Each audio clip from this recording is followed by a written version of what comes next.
Juma Mubarak mbokk yi ñu ngi leen di nuyu beneen yoon fii ci Africa TV ci wat mbégte dellusiwaat tey ci suba sele comme ni ñu koy defee saa su ne bu waxtu bi jotee tey nag mu nekk édition bu mujj ci week bi xam ngeen ne depuis Monday ba léegi ñu ngi ànd ak yéen ci li nga xamante ne mooy ci programme bi le waxtaan li nga xamante ne mooy xew-xew yi ci biir réew mi ci secteur yëpp yi nga xamante ne jàpp nañ ne dina am solo ñu waxtaanee ko ci doxalin réew mi dana yaatu tey tamit incha allah ci noonu.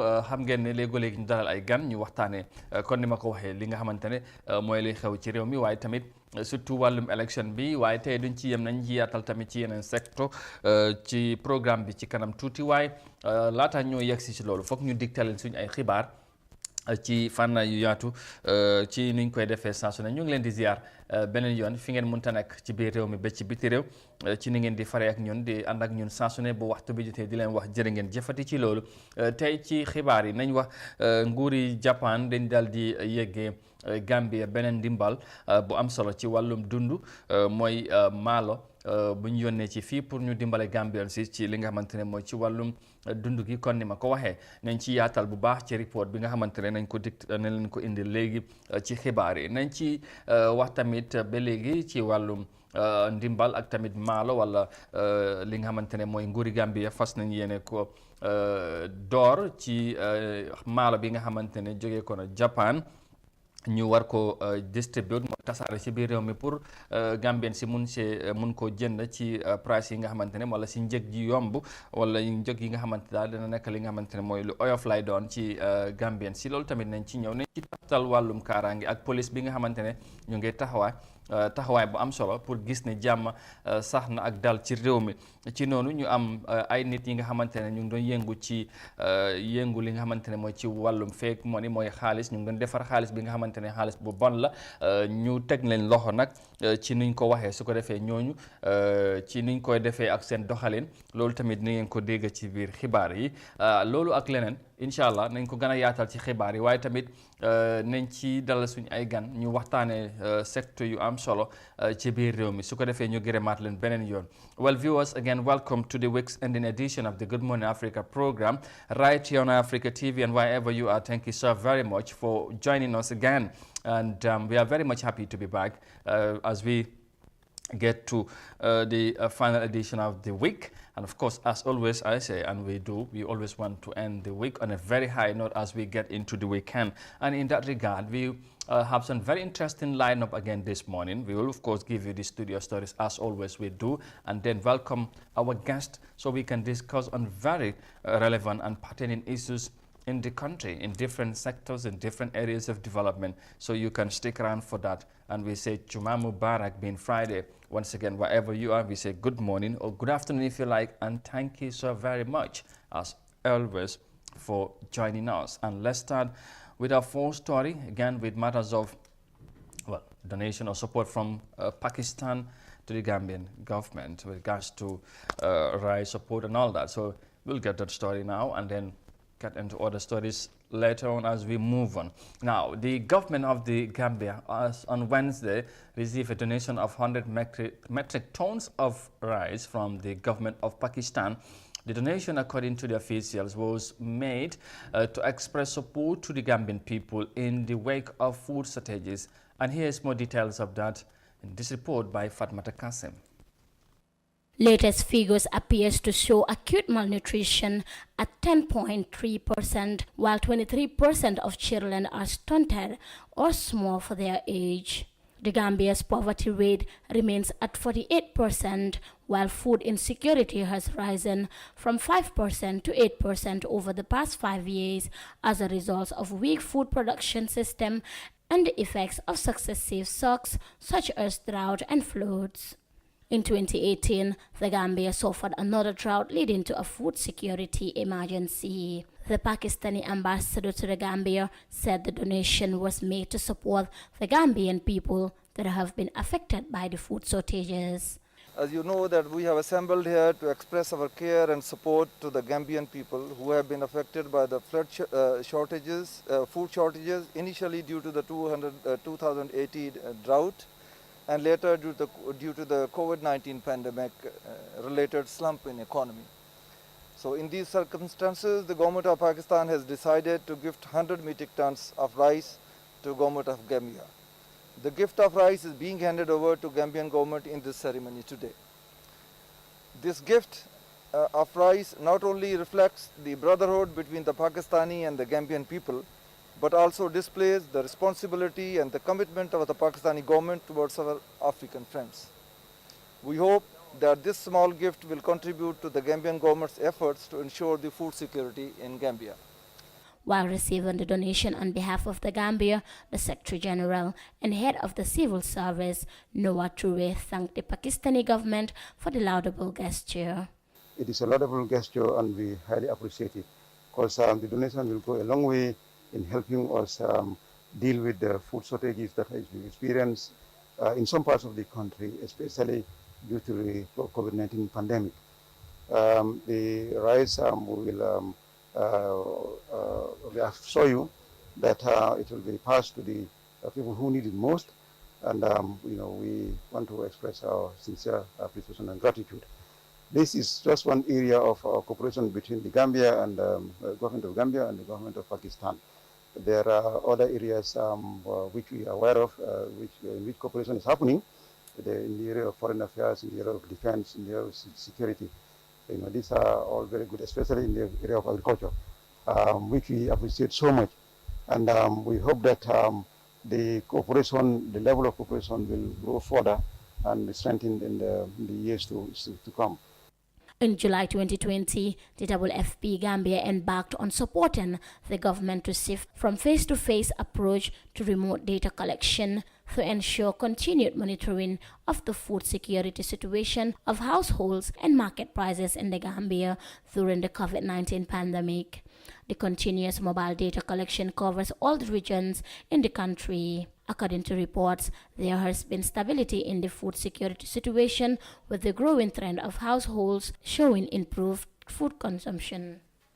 For iAfrica News, I am Fatoumata Kassim.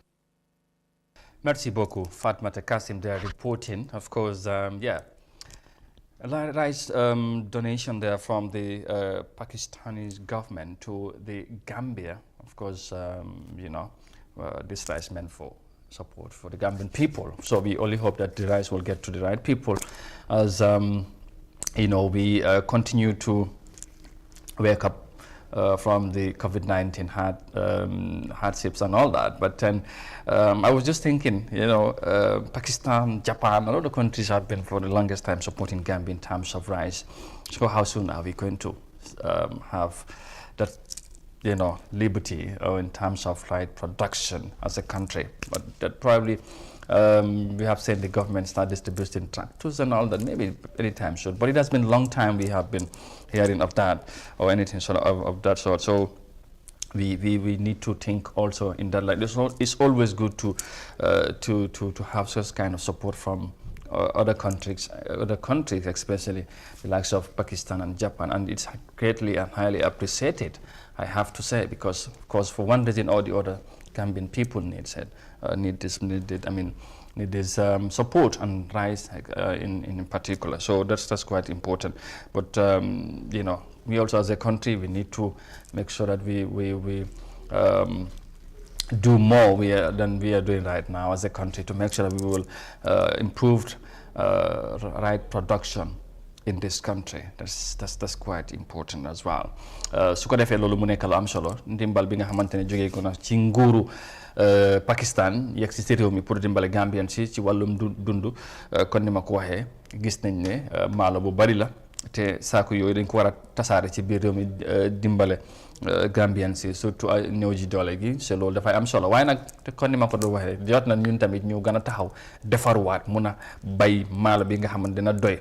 Am dimbal ci biti baax na lool te soxla nañ ko tamit waaye nag ñu mun koo defal suñ bopp mun a dundal suñ bopp foog naa mooy dàq te jot nañ pour ñu gën a dooleel loolu te la xam naa ne gis naa ne comme ñu ne tracteur yi indi nii bu yàggul loolu ci taxawaay boobu la bokk ñoom yaakaar ne donte ne yàgg nañ koo dégg ci réew mi amaana du yàgg taxawaay boobu mu gën a mun a dëgër ci biir réew mi te tamit mu nekk li nga xamante ne mooy lu mun a nekk la ñu actualise ko loolu dafay am solo ñu desandi ba léegi ci wàllu maalo ak ay ndimbal loolu tamit ñu des ci loolu wax nañ ci wàllum Pakistan léegi ñu wax ci wàllum Japan la ñoom tamit am nañ lekkaloo ak nguuri Gambie ci lu yàgga ci wàllum ndimbal. Now let's stay with some rice related matters because offloading of a cargo of Japanese rice shipment to the Gambia began on Monday for onward distribution to various sales points across the country. The Gambia government announced in May that more than 3,000 metric tons from Japan will be commercialized. Now, proceeds from the sales of the rice would then be plowed back to the agricultural sector, according to the agreement between the two countries. Here is an excerpt by Abba Jibril Sankare, focal person for the Japan-Gambia Rice Project. The most recent one is they call it the underprivileged, project, KR2 underprivileged farmers project for the underprivileged farmers. I could remember the overall cost of that project was about 100 and something million. So those, if you could remember last year, equipments were bought, fertilizers were bought, so many things were bought through that project. So last week, 50 tractors were also bought from the same proceed, from the state KR proceed. The 50 tractors that the government launched to the farmers? Yes, that was inaugurated by the government of the Gambia. Because as you can see, you people were covering it. You can see the Japanese ambassador addressing online. And you can hear the president expressing their appreciation to the people of Japan. So this is how this project works. Any proceed, we apply it back to the Gambian people. What is likely to be the next project to be written as a result of proceed from the rice? Well, it depends on what we need as far as Gambian farmers are concerned. The Ministry of Agriculture will also go, and there's a team. They will sit and look at, what is the most pressing need. One thing I can tell you, I remember I made that proposal to our former APS that we need to build warehouses from this KR2, across the region. Even 2 warehouses at central level here, so that whenever this consignment comes, we will not have the issue of, a warehouse. I propose that to our PS. Does it have a deadline? When is it likely to be executed or approved? Or? No, I don't think. As the moment everything is completed here, the Japanese will need, statement from the government of the Gambia concerning the consignment, and then they will tell them how much is deposited in the account. Then when they are satisfied with everything, then the government of the Gambia can think of any bankable project, and then come up with the proposal, share it, with the experts, on the ground, and then later through the foreign affairs, because this thing, as I mentioned, it always goes through the foreign affairs ministry.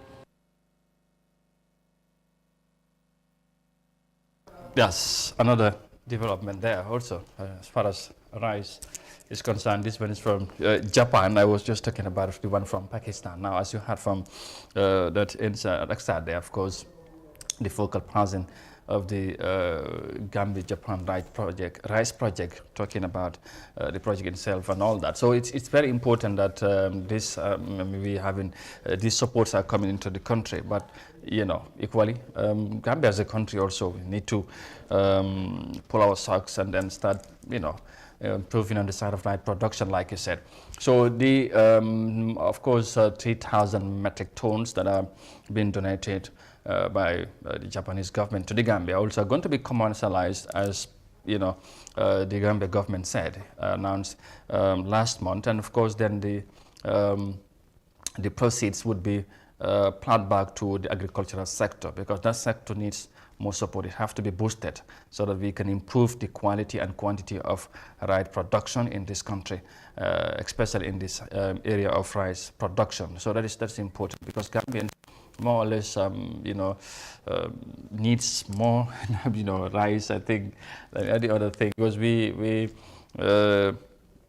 many Gambians use rice almost in everything we survive, or we eat and all that. So Gambians like rice anyway. Let me just say it like that. So we need to improve on that. So of course we would move on quickly and now talk on security. We have done of course on agriculture, report on agriculture and rice and all that. So now let's do security. It's another very fundamental side or issue or matter that we need to always talk about. Now, as part of efforts to maintain peace and order in the country, the Operation Zero Crime, led by the Gambia Police Force, has arrested 5 individuals suspected of printing counterfeit monies. Superintendent Baba Cisse of the Police Anti-Crime Unit explains the trick used by criminals when printing fake money. Let's take a listen to him in this insert. They call this a black paper, or they call it black money, meaning it is an unprocessed money. So you need to process this to be a genuine money. So this is a trick that they use. Actually, this is a mere paper that they themselves blackened to this color. So what they will do is they will tell you that they have this. Obviously, their story has came from Libya to the Gambia. They says this was what Yahya Jammeh brought, and this was what he's been using to make money. And during the impasse, some of them were able to get hold of this. Usually, the old story was that it was during the time of war in Libya that some of them were able to get this. So they will tell you this, we have this, but in order to be able to process it, you need to buy certain chemicals, and those chemicals are very expensive. Of course. All right, so there you go. Of course, that's one part of it that you can say how criminals try to do in their own way to get this fake money circulated in the country. So, because you heard from Superintendent Baba Cisse there explaining some of the things they do when getting or printing out these monies, and then of course they can be circulated around the country, and these are very bad things, and part of the efforts to make sure that they fight against this kind of acts and orders. So in the Operation Zero Crime patrols, they came along with these people. Five individuals are eventually arrested. They are on the police custody. So investigations are ongoing. They are helping the police in the investigations. So we'll find out maybe anytime soon as to of course we'll hear more details on this. On what the process or the operations they were engaged in. Su ko defee rek mbokk yi comme ni ngeen ko gisee noonu lii nekk mbir mu doy waar ci ay nit ñi nga xamante ne ñu ngi dañ leen jàpp ñu ngi doon yëngu ci wàllum defar xaalis bi nga xamante ne xaalis bu bon la. Gis ngeen ko mu ngi noonu, machine yaa ngi noonu, police yi nag ñoon leen daal di jàpp ñu ngi doon defar xaalis te gis ngeen ndekete xaalis bi xaalis bu bon la. Xaalis bi lañ dee jël tasaare ko ci biir dëkk bi léegi nga jët si xaalis mu nekk li nga xamante ne mooy xaalis bu bon la, ñu tas sa yaakaar indi la ay jafe-jafe. So lii dañ ko war a bàyyi xel bu baax ci dëkk bi te ñoom ñi nga xamante ne jamono yi jàpp nañ leen ñu yaakaar ne ñoom si lañ bokk ci jëf yii nii. Xam naa ne fu mu nekk ñu ngay dimbale police bi pour ñu gëstu fi naka la doon demee ak yu mel noonu. Xam naa nañ ci dellusiwaat incha allah ci beneen jamono pour ñu yaatal yu mel ñi tamit ñu gën koo bàyyi xel bu baax a baax. Now we would move on of course to our next story and report on something else now, because the management of Gamtel has given cars and other valuable provisions to Bajakunda villages to appease them after one of its antennas collapsed, causing injuries and damages to houses. Now, the Alcalde of the village expressed content with the assistance given to them, but called for more support as the affected community is mainly improvised. Here's more details of that in this report. The tragic incident left one currently hospitalized with serious injury. Many others sustained minor injuries while some houses also collapsed. The Gamtel management in the Upper River region has to provide aid to these victims to help them recover from the shock. Lamin Alfuseni Tunkara is the Deputy Managing Director of Gamtel. There are two families that are affected. The Sane family and the Conte family. You know, there were some injuries, not that serious, according to the information that we received. So we thought to come in and present them with something to help themselves. Each family received 10 bags of rice, 4 bags of onions, and 4 gallons of oil, as you can see. And what we also did was, like I said, $20,000 for each family, 20,000 each. And what we are going to do is there's another victim who is at the hospital right now as we speak. From here, we will go over there to visit him and see his condition. And we've also put aside $10,000 to give it to the person at the hospital. From here right now, what we will do is we will go inside the compound because we understand that there are people there that have suffered some minor injuries. We're going to go inside the compound and see them. According to Deputy Director Tunkara, Gamtel will send its surveying team to the village to assess the damage done on the houses as the rainy season has already begun. Now what we will do also is to assess the destruction, what was destroyed. We'll assess it, and in the coming days we'll send our civil works team to come in and do some inspection to see how can we be able to reconstruct the houses or the rooms that fell because of these antennas. So the Alcalo of Bajakunda says they are pleased with the gesture accorded to them by the Deputy Managing Director and the team, but lobbied for more assistance as the community affected are mainly impoverished.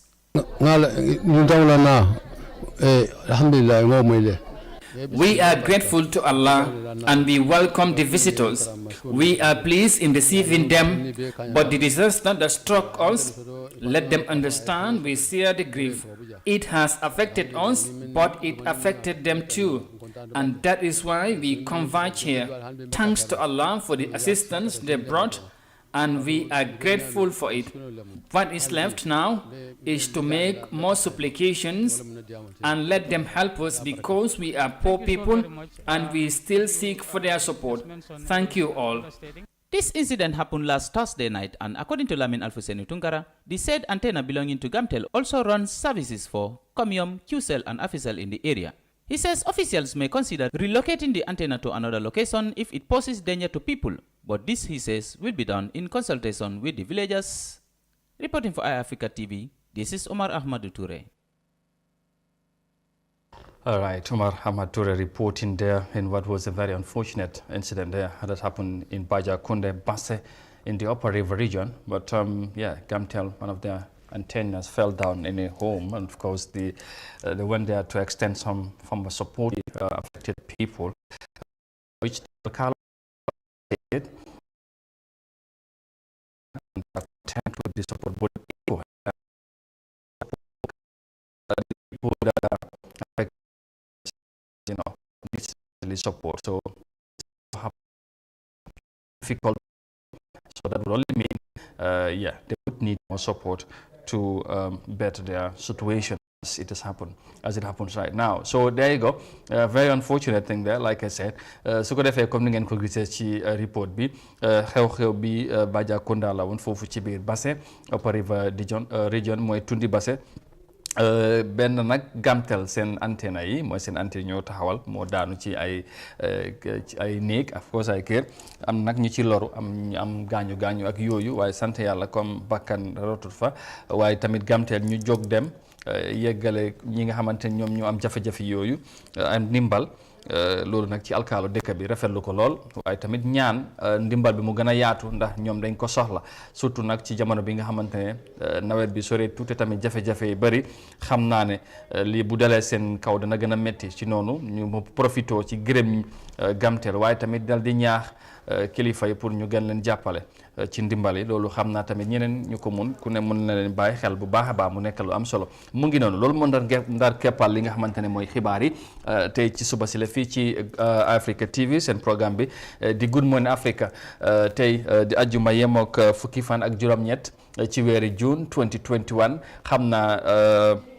waaw waxoon naa ko ci stade bi waxtaan bi day continuer ñu dalal suñu ay gan ñu waxtaan li nga xamante ne mooy tolluwaay réew mi ci secteur bu nekk surtout ci li nga xamante ne mooy ci doxalin réew mi loolu dafay am solo léegi ñu wax ci lii léegi ñu wax ci la leen ndax réew mi waaw affaire yi moom foog ñu waxtaan bu lu yaatu temps yëpp ñu ngi doon wax ci élection ci voter registration ak yu mel noonu coow li bari na lool ci dëkk bi waaye dama ne loolu am na solo bu baax a baax ndax ñu ngi waajal décembre waaye am na yeneen mbir tamit yu am solo yu xew ci réew mi loolu tamit foog ñu def ci taxaw seetlu waxtaanee ko te loolu bokk na ci mooy wàllum transport dem ak dikk bi ci biir réew mi loolu tamit fànn bu am solo bi nga xamante ne dañ ko war a waxtaanee toujours mooy saa su ne pour ñu gindeeku ñu xam jafe-jafe yu ci nekk ñu am mbégte nag loolu dalal ki nga xamante ne moom moo jiite transport union bi ci réew mi président bi di Oumar Ceesay Balla mooy gan gi tey ñu war a waxtaan ak moom ci wàllum transport jafe-jafe yi waaye not ci wàllum élection bi ñoom tamit naka lañ ko gisee ndax ñoom ñu ngi diil ak kilifa yi nguur yi te ñu amaana ñu ngi seet tamit di bàyyi xel xam naa Oumar danañu indil tontu ci loolu waaye laata ñoo yegg ci loolu rek ñu nuyu ko bu baax amaat mbégte kon ni ma ko waxee bokk ak moom plateau bi tey ndax moom tamit dañ koy gërëm kilifa la te saa yu ko soxlee daf koy yombal loolu mu ñëw waxtaan ak Gambien si ci jafe-jafe yi ak ci initiative yi nga xamante ne ci njiital bi nga xamante ne moom moo ko jiite transport yi ne ñu ngi koo jël pour gis ne gan nañoo yaatal secteur bi président ñu nuyu la bu baax ñu bàyyi la nga nuyu ak Gambien si ñu lay seetaan ak fu ne ci àdduna bi right now. waaw jërëjëf Mr Amadou Kanté kontaan naa trop pour teewaat fii. jërëjëf kon noo ko waxee rek wargal la suñu yoon pour soo ñu ootee ñu ñëw leeral ndax soo jiitee ay njaboot. wargal la pour ngay waxtaan askan bi tamit. mu ne walla foo toll ak lan mooy sa bëgg-bëgg. ak lan mooy sa constraints pour ñu ñëpp ñu mën a booloo defar réew mi. ñun transport soo ko seeti is the wheel of the economic. su amee feebar rek ñëpp dina ko yëg si saa si. dum is part of security. kon soo ñu si wooyee pour ñu ñëw waxtaan si loolu dinañu gënal trop. ñu wax si luñ ci xam rek. ak ñu ngi dégg nit ñi tamit lan mooy seen positif ak lan mooy seen constraints.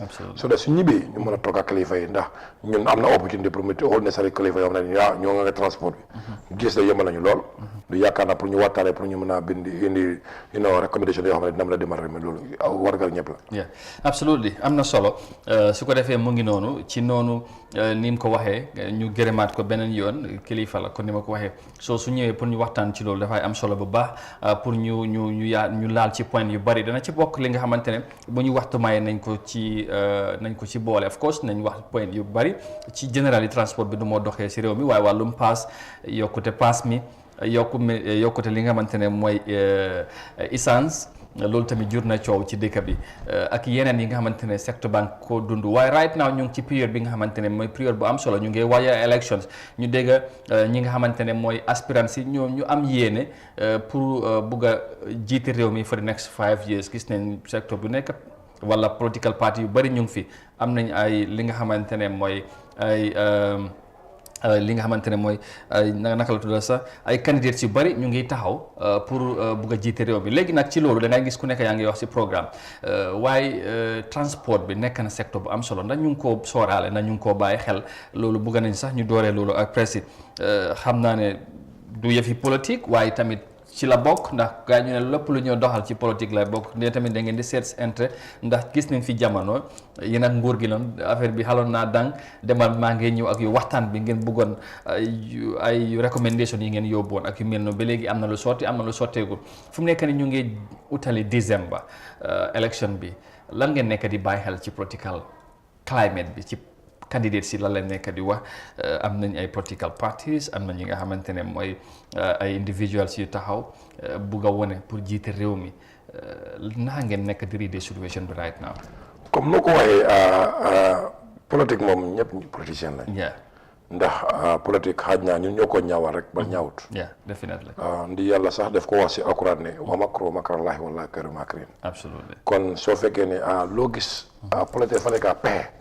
noo mën a jote loo bëgga xañ na fii ñun ñoo ko xala ñaaw loo ko man fo mi du lu bon ndax ñun asi Gambian mun nañoo def projet mun nañoo sànni carte du dinañ ko def dinañ sànni carte suñu union moom dafa ñu taree benn affaire rek mooy soo nekkee si activiste union bi doo involve in politique. Absolutely. mooy ne doo wane sa farlu. But after the job su sa individual mun nga ko def.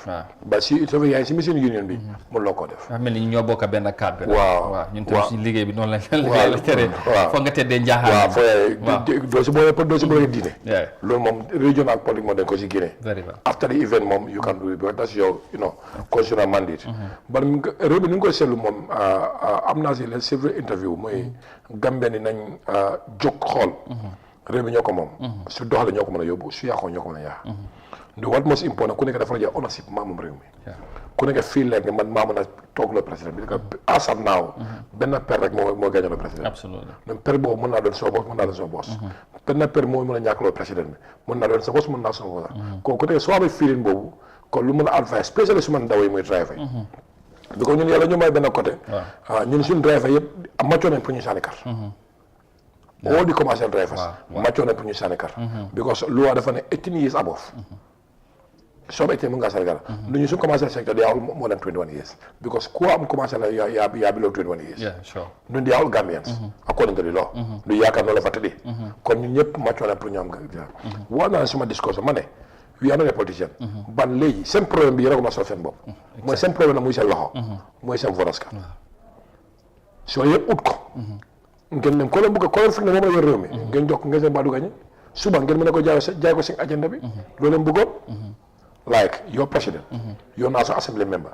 your councillor or kiyama elaka or mayor. yaa ko rataala. léegi soo fekkee ne yow you feel like nga Amady is a good person. moo mën a yow réew nga am nga si gëm-gëm boobu. moom la doy. amoo vodas card parce que amoon na bi. amul benn njëriñ. kon end of the day. yow sa xalaat bi dina leen si yóbbal pour nga implémenter dafay jafe. ok su ma la déggee mooy coow li lu mu bari nii yëpp transport sector bi yéen tamit na ngi xool di bàyyi xel. because ñu ngi am about 18 political parties am independent candidates te fu nekk ni ku ne mu ngi wax man maa gën am di best candidate ci loolu yéen a ngi xool di def seen assessment pour xool ne kan moo fa nekkal transport bu fekkee ne. lu war driver mooy ndaw lañ. but xëy na jamono yaa jame fekk na si tuuti ñun. assez image. xanaa jamono jawra moom ay ndaw la ñu woon. exactly but am na kilifa yoo xam ne fekk nañ di 3 décades yëpp. man nañ seet lu ñun lañ moo gën si ñun. ndax balaa ngay baax na mu gën a baax sa côté. absolutely nañ seet léegi ñun. kan lañ foog moom la yóbbu suñu transport secteur. because foofu mooy suñu tool ñoon. foofu la ñoo bàyyee. ku ñu ko bëgg a yaxal nag pour ñu ànd ak dafay jafe. lu yaakaar naa ñu ngi siy waxtaanee lu bari. loo xam ne ñun lan mooy suñu agenda. lan la mën a def. ñu seet ñu seen manifeste. lan la nekk di wane. absolument ñu seet ñun nag ñu compare ak ñun lan mooy suñu bëgg-bëgg. foofu bëgg naa ñëw loolu tamit dafa am solo sax parce que bëgg naa xam ndax na ngeen topp political pa lan lañ bëgg a indi agenda yi ndax ñoom tamit ñu ngi soorale transport bi seen programme si ndax na ngeen bàyyi loolu xel. xam nga boobu ñu ngi ko focus bu baax a baax a baax. ok because ñun we have an agenda. especially our last nationwide tour bi. so report boobu. dañu concentré trop.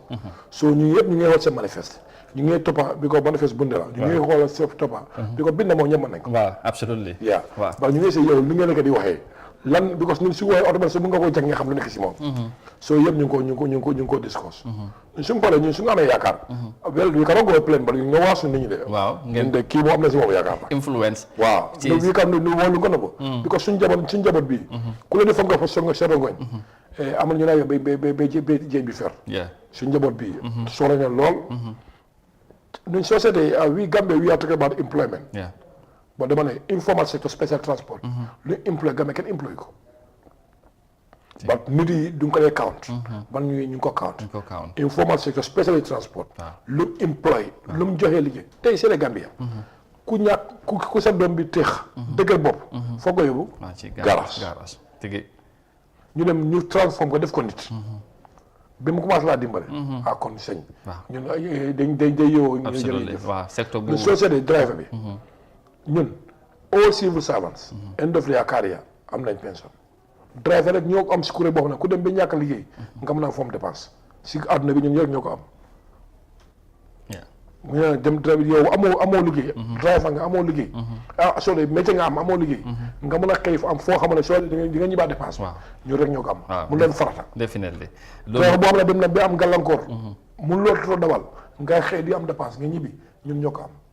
driver bu dem ba retire driver bu dem ba dee ba léegi fu ngeen liggéey ñu laa yor dépense ñun rek ñoo ko am.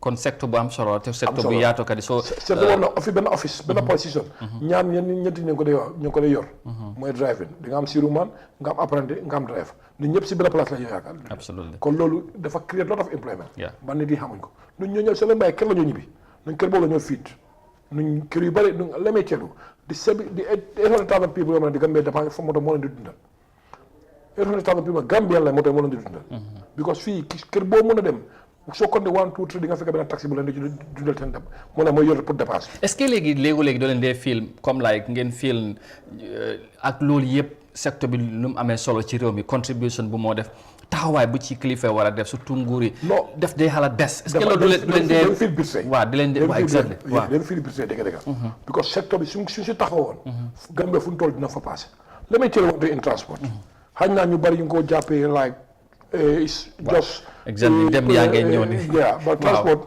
moo yóbbu réew bi mënut a def saa suma maam mu ne ma soo tukkee dem si dëkk jàmbur fi ci xoolal moto yi lu ñoo tukkee mu ne mouvement su baaxul rek toogal ci continuer bu dëkk boobu baaxul nu man gëm naa loolu transport moo yore réew moo amee wheel of the economic xam nga ñu agriculture baagoon na economic but transport is the wheel su demoon rek dara du dem waaw yaakaar naa loolu last year firnde na loolu and most importantly transport is part of security réew bi mënut a am kaaraange transport baaxul ndax luy dem transport moo ko yóbbu luy indi transport tey ñu wax taxi driver te ñu ngi ko wax lu ko waral because bu lu nguur yi tegu ko priority fankuñ ko aaruñ ko daal so end of the day lu ñu expecté mooy am moo tax man la bindal good laws baax na but how to implement them that's the question now is the problem because transport tey lu waa dafa ne if you are a non-Gambians war na mën a dawal taxi but go to the sector how many non-Gambians are there waaw loolu beneen affaire la parce que tamit moo suy move any vehicle ñu have a manifeste di yëpp na suñu agenda si dafa am manifeste even plane airplane am na manifeste ku nekk am na solo kii diw moomam bi moto bu nekk di nga am na average tey ñaata nit moo jógee Brikama dem Serekunda war nga am government war na mën a am record daal moo di trafic volume bi ñaata nit moo ñib si soo fekkee ne économie mu ngi boss bu nga ko xam foofu ba li yëpp amuñ data boobu so do you think dëkk boobu naka la mën a studio naka la mën a def assessment bu indi seen movement bi so li yëpp ñàkk na su bëggee réew mi dem lii il faut ñu fulal ko moo tax last 2 weeks I have meeting with the president of the Republic of the Gambia le président Adama Barrow toog nañ waxtaan nañ si lii jox naa ko report bi seen naa ko through protocols toog nañ jox naa ko report bi suma bopp ak loxo ma ne ko na dem through it wax naa ko suñu constraint bi ñun pare nañ pour waxtaan ku mëntu doon si loolu ñun si wax xalaat lañ yor waxuñ ne moo baax de but that is our thinking capacity mooy lii ñun transport tey we have little bit of experience about it because ku nekk si transport since 2000 xale laa since 2000 maa ngi si moto up to date kon over 21 years am nga si experience office boo ko dee nga xam ko number 2 I went to 9 countries West Africa nu yóbbu ma maay dawal moto yóbbu ko no I go for business kon xam naa ci dara I'm a member of ITF International Transport Federation I'm a bona fide member there I'm a member of SESCRAO West Africa Transport Union I'm a vice chairman West Africa Transport Federation kon su ma am transport de kon su ma xel bi gàtt na loolu waaw kon loolu la toog naa ñoo xam ne ni over 50 to 60 years ñu si transport di ko dundal léegi sa bëgg naa ñu taxaw tuuti sa waxtaan bi ak président bi xam naa ne duñ feeñal lépp waaye conversation bi naka la loolu nga yóbbaale woon bi nga doon dem ci président bi ak moom lan la wax ci taxawaay bi nga xamante ne bëgg nañoo taxaw ci improve transport bi xam naa ne comme wax nga ko report bi mu ngi fa jox nga ko ak yooyu waxtaan bi naka la demee woon xam naa tamit waxtaan bi was very successful ndax soo seetee da nga am challenge yu mention si report bi xam naa dafa am step by step like am na ñoo xam ne léegi mën naa war a mën a am na yoo xam ne foog nga def assessment am na yoo xam ne foog nga xalaat noo ko defee so war nañ ko one by one ñun luñ fokk ndax mun loo ko wax briefly ba am na yow mun nga koo tànn moom war na commitment ne moom pare na pour support ñu non not ñu Gambien ngi support because ñu ñëpp you are all victim on this right now dëgg lu mu wax because someone na secretary general on nañu meeting discuss with the stakeholders some issues we start discussion it's not concluded yet but am na first discussion on this ñun government bi naka lañ ko gisee war nañ ko ñun nu ko gisee war nañ ko suñu gisee na uuti nañ ba mu ñu foog nañu wéyal expert ñu ñooy expert bi ñun day def pratique ñun dañ théorie lañ def ñun njëgëraan bi luy xew xam nañ ko lu let me tell you the government of the Gambia lu si ne millions of dollars daily basis c'est transport millions of dollars daily basis loo xamante ne suñ ko protecté waroon nañ ko mën a régler war nañ ko mën a régler the first of all today is after 9 o'clock to 10 o'clock dama si kaw tali bi civil servant rek nga fay fekk ñoo ma ne war a jël si office bal di gën a accès seen office kon that period of time the government mu ngay yor lu revenue because job bu nekk di def waruñ ko dañ nekkoon di ko def even private sectors soo leen traffic congestion government mun na indi public transport soo leen traffic bi the average of vehicle are private the average of vehicle at the road they are all private nekkul ne the vehicle owners they war a bëgg private but di gisum benn transport system boo xam ne nii moo leen doy pour ñu yóbbaale sa moto si kër gi go to Westlands da ngay xëy xam nga ne bàyyi 8 o'clock moto dina jëne Coxsone Road boos by before 9 dina ko bàyyi absolutely kon you spend $100 muy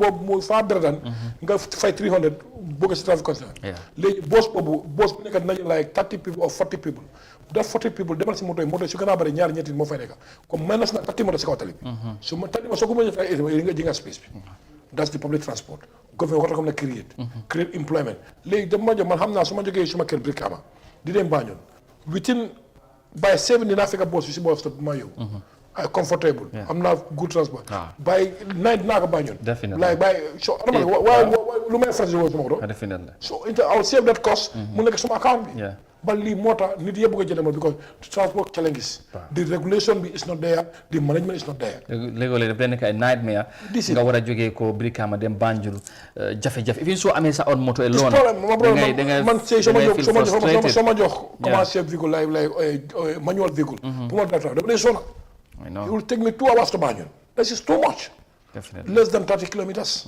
so this is not helping. And secondly, most importantly, one and the so go around transport. The government is losing millions. Our sector today, 30% of the transport, they are all non-Gambian vehicles. Those vehicles are using our road, are using our environment, are using electric, everything, but they are not contributing single dress down. And ci loolu Omar léegi sax ngay waxtaan ñeneen ñu ne est-ce que luy xew fii loolu mu ngi xew ci yeneen réew yi. ci soppi joni nga dem Gambien si est-ce que ni ngi am that privilege nga dem ci dëkk jàmbur nga faa dawal moto taxi ak yooyu waaye kon Gambia moo tax ma ne la I went to 9 countries in West Africa loo ma dawal naa fa moto nu commencé moto laa fa yóbbu I do the commercial business moo ko li nga am fii amuñ ko Africa Gambia dafa nekk dëkk boo xam ne soo ko xamul rek da nga koy caaxaane loo fi am ñoom lu mu fi am sax amuñ ko seen dëkk doos noonu gam lu mu fi am sax amuñ ko seen dëkk yow fii dëkk boobu nga dugg Gambia over years ngi daw yow even single dalasi you are not contributing single dalasi because now ñun ñu ngi fay suñ road tax through our fuels fuel jënd nga fi those people jënd nga fi fuel because waaye soo gis ñu jënd fi fuel seen fuel mooy war a manqué dina agade dañoo jël fuel mën a jëne Gambia yow tax ñu leen dañoo use trafic bi suñ rakasu juuti bi ñu ngi fay through GRA bal ñoon di ñëw dugal ñun every region bu dem seen dëkk boobu everything dañoo fay juuti that is millions of days millions of dollars li yëpp government mu ngi ko lose soo fekkee bi système bay no juni nga is this advantage si Gambian du loolu bugg na government seen war na ko président because man d'accord ma su ma njaboot di jéene fii dem non foreign countries di spend fa du ko fa dalasi mu ñëw fi mënu fi dugal dalasi No, what the government are saying, these people they are saying, this convention are not the laws. Are not the laws there. No, the agreement between the countries. But now, the Gambia will go take for some boss. We all travel. They go foreign countries. Ban protocol and observe. Because protocol you need to do what most important, look at your national interest. Yeah. Fofu xamna sax na ci doon profito rek ñu duggalé ci mbir bi xew especially diggante Gambie ak Sénégal gis nañ fi ciow bu ci am ñom ñu wara duggal ci fi ñi ko bëggé sen drive fay moto yi di ñëw waye ñu ngi gis ne yeen so leen bëggé wala sa drive fay bëgga dem Sénégal lolu juroon na fi ay ciow be ngeen dem ci waxtaan amon duggante ñaari réew yi waye laata ñoo ñëw ci point boobu bëgg naa ñu daanal rek ci interest ak politicien si ak tamit ci politique période bu ñu nekk fu mu nekk nii wax nga ne ngay bàyyi xel seen programme si ak seen doxalin bi wax daje ngeen ak président bi wax nañ leen jox na leen dig nañ waaye am na yeneen politicians tamit yi nga xamante ne bugga ne réew mi dañ ñëw nañ seet si leen pour ngeen waxtaan ci seen bugga yi. Not as of now. Okay. But I know before the not talk as executive, as management. Okay. As because you have different committees. We have the management. I'm the committee. I'm the national committee. management mën nañu xalaat dara push ko di committee committee dis ko push ko national committee regional ñoo ko represent each region am 3 people represent the region so ñoo jël final teg xam naa daal lu ñu mën a def ba suñu transport sukkale loolu jar nañu ko because today as of now in record lu ma am we have over 36,000 people membership base yoo xam ne am nañ ko loo xam ne they are all adults kenn du xale am nañ membership card with the union kon loolu rek mun naa taaj mun naa yëwul président te advantage bi mun naa wax ne mooy ñooñu yëpp seen membership bi ngeen am tey gis nañ ci ñoom yëpp ñu ngi bootu sa gannaaw ak sa executive bi parce que loolu feeñ na ci strike bi ngeen jël ñu bari am na ñu daawtoon ne da dina impact foog naa ne bu ngeen joxee kàddu gi gis nañ ne how effective it was gis nañ jafe-jafe yi within few hours lu ci Gambie so loolu lu jara sooraale la man dama ne wax ngay ne man ñun du fi ñëw di toog si di wax lu ñu ne lu nekk di la ñoo wax man ay noo amee yom man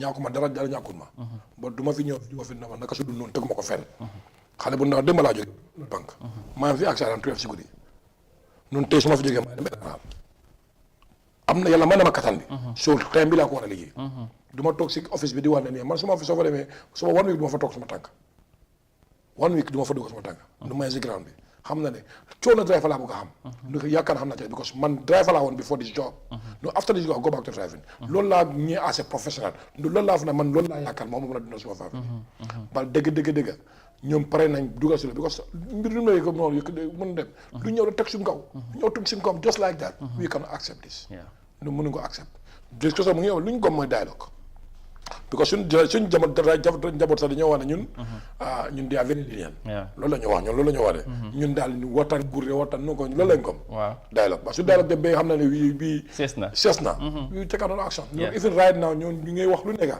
but as a leader we know how the things are going so we just challenge the authorities we are not here to training any government but lu ñu mën a may pour ñu am jaama pour Gambien am jaama dina ko def du transport du driver alone even Gambien in general because ñun su nekkee victime rek our commuters our clients are going to be a victim loolu bu nañ ko saafara mooy ne ñu ngi ñaax government bi disque bu ñu commencé buñ seet man as an individual buñ seet driver yi nañ seet lii lan la war a jural réew mi yaakaar naa leadership good leadership lii nga war a xalaatee and nañ bàyyi di wax ne this is protocol nañ teg di protocols there man I don't believe in protocol billahi wallahi taala gomma ko because our sister countries gomuñ ko so maa ñu war ko gom exactly foofu laa bëggoon a ñu war ko gom waaw this agreement bu fi génn dina wax ba bugg a dee understand nga parce que soo fi ñëw di talking about the protocol di gas protocol di gas covid dañ teg nañ te yeneen réew yi dunduñ ko ñu am ma ne protocol balaa mu ñëw national interest first let's try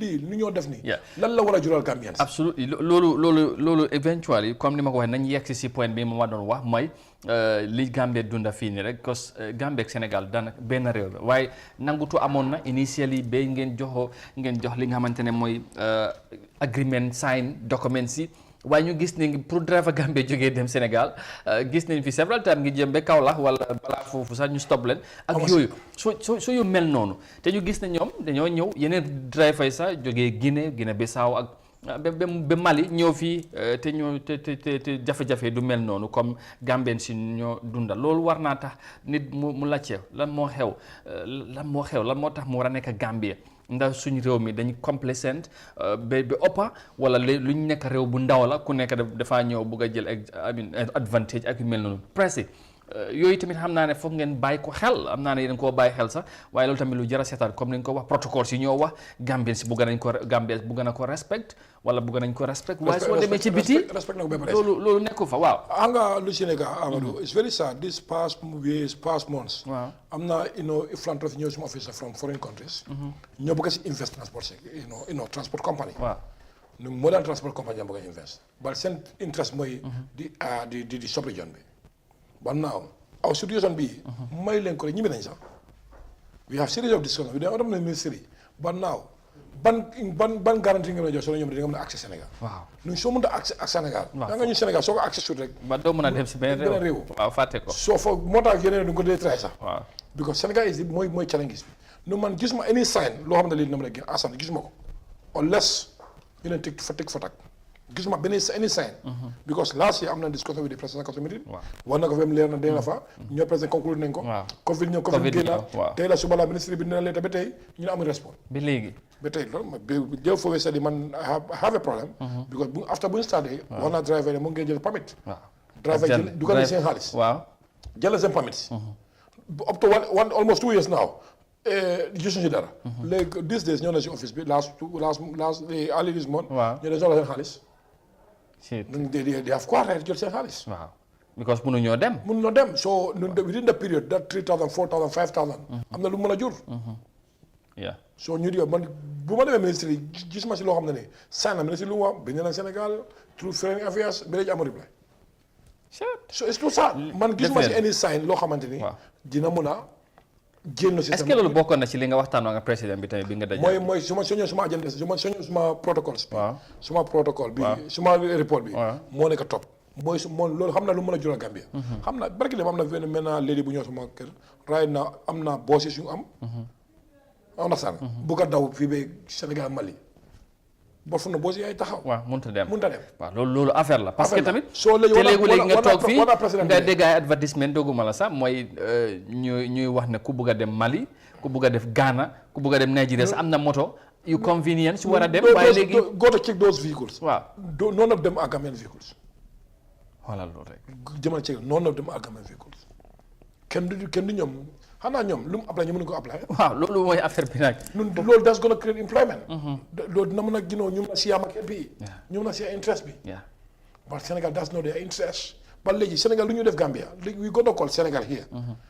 defuñ ko Guinée Bissau. defuñ ko Guinée Conakry. te Guinée nga xam ne Sénégal am na problème. absolument ñoom kay. defuñ ko Mali. defuñ ko Mauritania. even Mauritania mu amee it's not part of ECOWAS defal na ko. so why Gambia. loolu parce que si ñu la ko gisee nag. because Sénégal lu ñoo def fi man su ma doon Sénégalais sax lu laay def de. that is my interest. booy ma ne lu ma wax. nañu nit ñi stop di wax ne di Union Sénégal mooy bloqué nii benn Union Sénégal bloqué moto. non Union kay moom foog naa ne góor a xuma moom ku xamul xanaa toppaloo transport Sénégal kooku taxawoon na ba nee na dafay lu ñoo def teguñ ko fenn du dégg di yoon. amul ñeent waaw xam nga foofu jóore dem naa fa. driver la. waa community. di tout bodas yi. ñoo am issue mu ne lu ñoo wax mooy ne driver bu ñoo jël.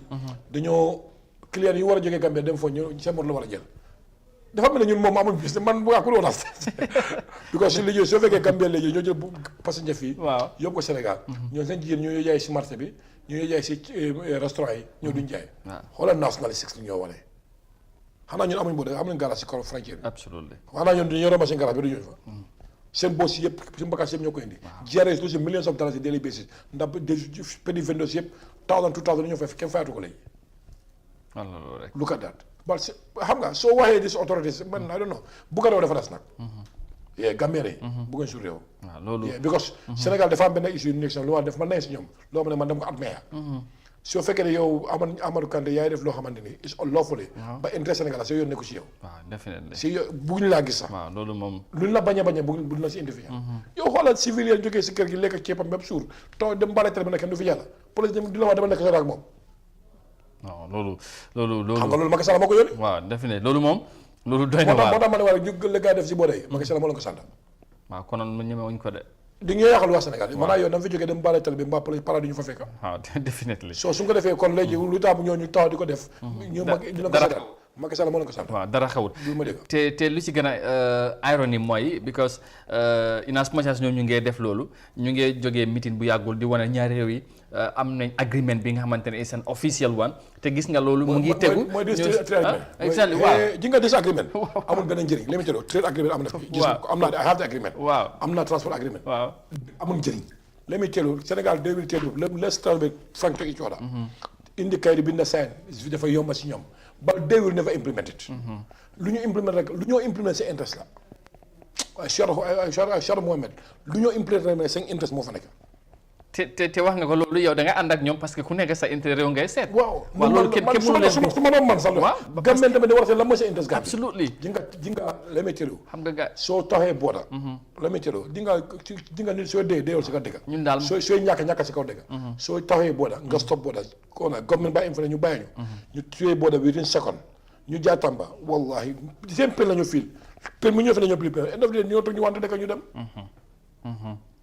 That's COVID period. Do you know how many Senegalese authorities called me about this border issue? Border COVID wàññeeku na.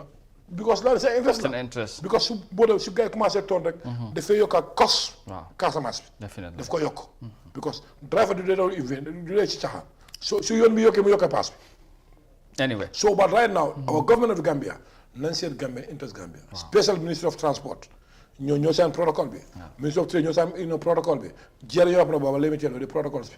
Demetelo dinañ ko seen bi na fa ne dëgg yi su fekkee façon yi su bëggee teel sama Sénégal di normal protocole di wax ak ñoom du am. est-ce que yéen waaye yéen seen taxawaay xam naa fu mu nekk ne du amaan naa da ngeen mën a xool kon élection bi mu ngee ñëw ak yooyu waaye xam naa ne by next year est-ce que yéen tamit da ngeen bëgg a toog di ñun nag suñu Demetelo waaw ñun suñu problème élection ci réew dara pour mu amul leer ñun suñu ak la ñun bëgguñ nekk président bëgguñ nekk ministre bëgguñ nekk MP suñ issue ñun du fi toog di wax waaye pour régler situation bi laay wax parce que tamit loolu nguur foog nguur gi jiitu situation bi waaw commencé na discussion bi lu ñu amul leer waaw suñu problème jotewul ak élection dara pour moi xaaruñ fi élection su doon suba sax xaaruñ ko xam nga lu ñu problème na sax jooñu jël seen lu tax mënut nekk waaw jooñu loo xam ne moo gën suñu xalaat nga confiance xam ne moo gën suñu bos ba su dul loolu lu ñuy jàpp lañ jàpp du lu ñu gëm mooy ne dinañ jox government chance ñu discuss ko waaw exactly because bëgguma ne da ngeen nangoo toog tamit seetaan kon Marissa kon su ma bàyyi suma job problème mu continuer waaw parce que waa gaa ma ko informé sa pandis nit yi yaakaar ma ay suma bañ morom bàyyi suma morom maam jiital may toog di ko du ma ko kon su ma la jamul njëriñ kon ma du ma gor lu ma bëgg a moyel pour mu leer suñu mbir bi jotewul élection dara ok xaaru leen ne foog kuy fol ku du fol du suñu problème suñu problème mooy suñu problème na solve we are working with government moo fi demul fenn the same government moo fi nekk just li si mooy change kon we that's not our problem is jon teg na suñu problème si kaw taabal bi na nga ko daagees suñ ko daagee suñu yoon lu ñu gën suñu communauté jox ñu lu gën seen bos suñu bos ñu jël as Gambien ba suñu ko jow du moyu ñu foog ne lu mun a fil lu mun a saaf ñu propose we gonna do it luñ si am nag xam ne yàlla moo ñu ko teg buggat bi moo ñu ko teg ndax diine bi sax amuy taxaw am na ba ñu si rot am na ñu si tëj am nañu si loru nu ñu weeree fa rek bëgg nañ sacrifice suñu dëkk suñu bakkan pour rek dëkk bi du ko duñu jiital ñu gis lu gën si ñoom ñu ngi soxna boo deeyaat na ñu ngi ñàkk ñu ngi ba ñu foog ne loolu ñu ko defal kenn ku mënut la ko defal waaw loolu am na solo parce que loolu tamit dafay yitteel ñu bari Gambien si tamit foog ñu start di break barriers transport secteur bi pour nga start na discussion by June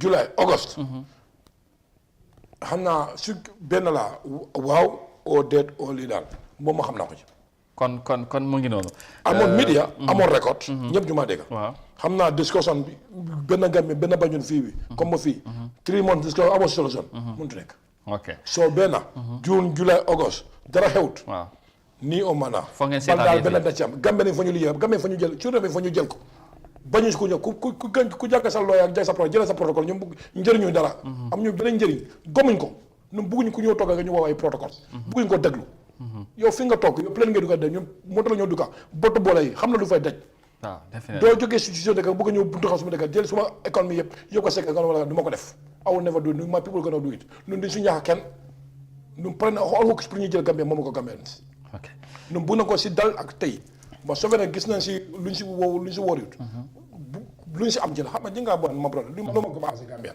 lu ma believe man lu ñu nii waaye si na may problème man lu may gëm lu may def la mooy sama problème lan laa war a def la bay intention laa am bay yéene laa am loolu laa gëm su boobu ñëpp nañ gis dafa ñaaw bal suñu autorité lu ñu handle si mbir bi we are not happy with it waaw loolu leer na léegi xam naa ne waxtu bi daanaka jeex na pour ñu conclure rek internally tamit parce que lii dafa am solo pour ñu waxtaanee ko moo tax ñu feel ne comme ñu ngi ci période bi foog ñu oo ko mu ñëw ñu waxtaan ñu xam la mooy taxawaay bi ñu tënk rek presse yi waxtaan bi xam naa ne of course fii bi comme August ak yooyu xam naa ne dara dana am ci diggante am naa yaakaar bu amul tamit dana ñëwaat ñu waxtaan léegi internally xam na boo see moom because boobu duma la tàggoo rek lii laa bëgg a def absolutely ok léegi fu mu nekk nii ci biir dëkk bi tamit generally transport bi bëgg nañu xam update naka la parce que ni yaa ngi complain gis nañ ne fuel baa ngi yokku pass bi tamit ak loolu naka ngeen nekk di dundee mbir yooyu tamit mooy fuel bi moom we are very disappointed about Ministry of Finance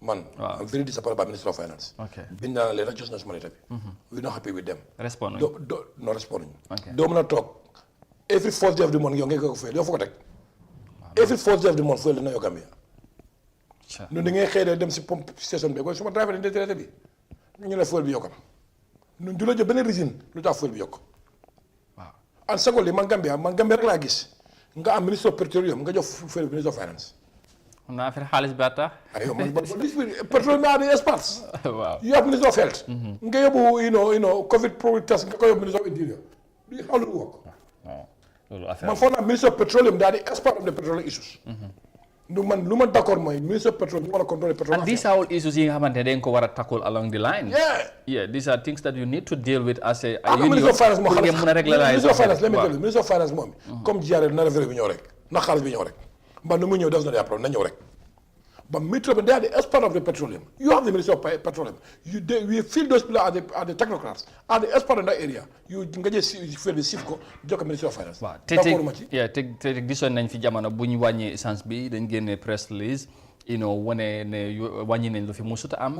nit ñi yokk na lu musuta am yokk na lu musuta am. ngay yokk tamit dama teelu ñun toog naa ñoom di period of that sit-down strike. waaw di kilifa seen nguur promise na ma fii ba 1 year gasoil du yokk kilifa seen nguur gi.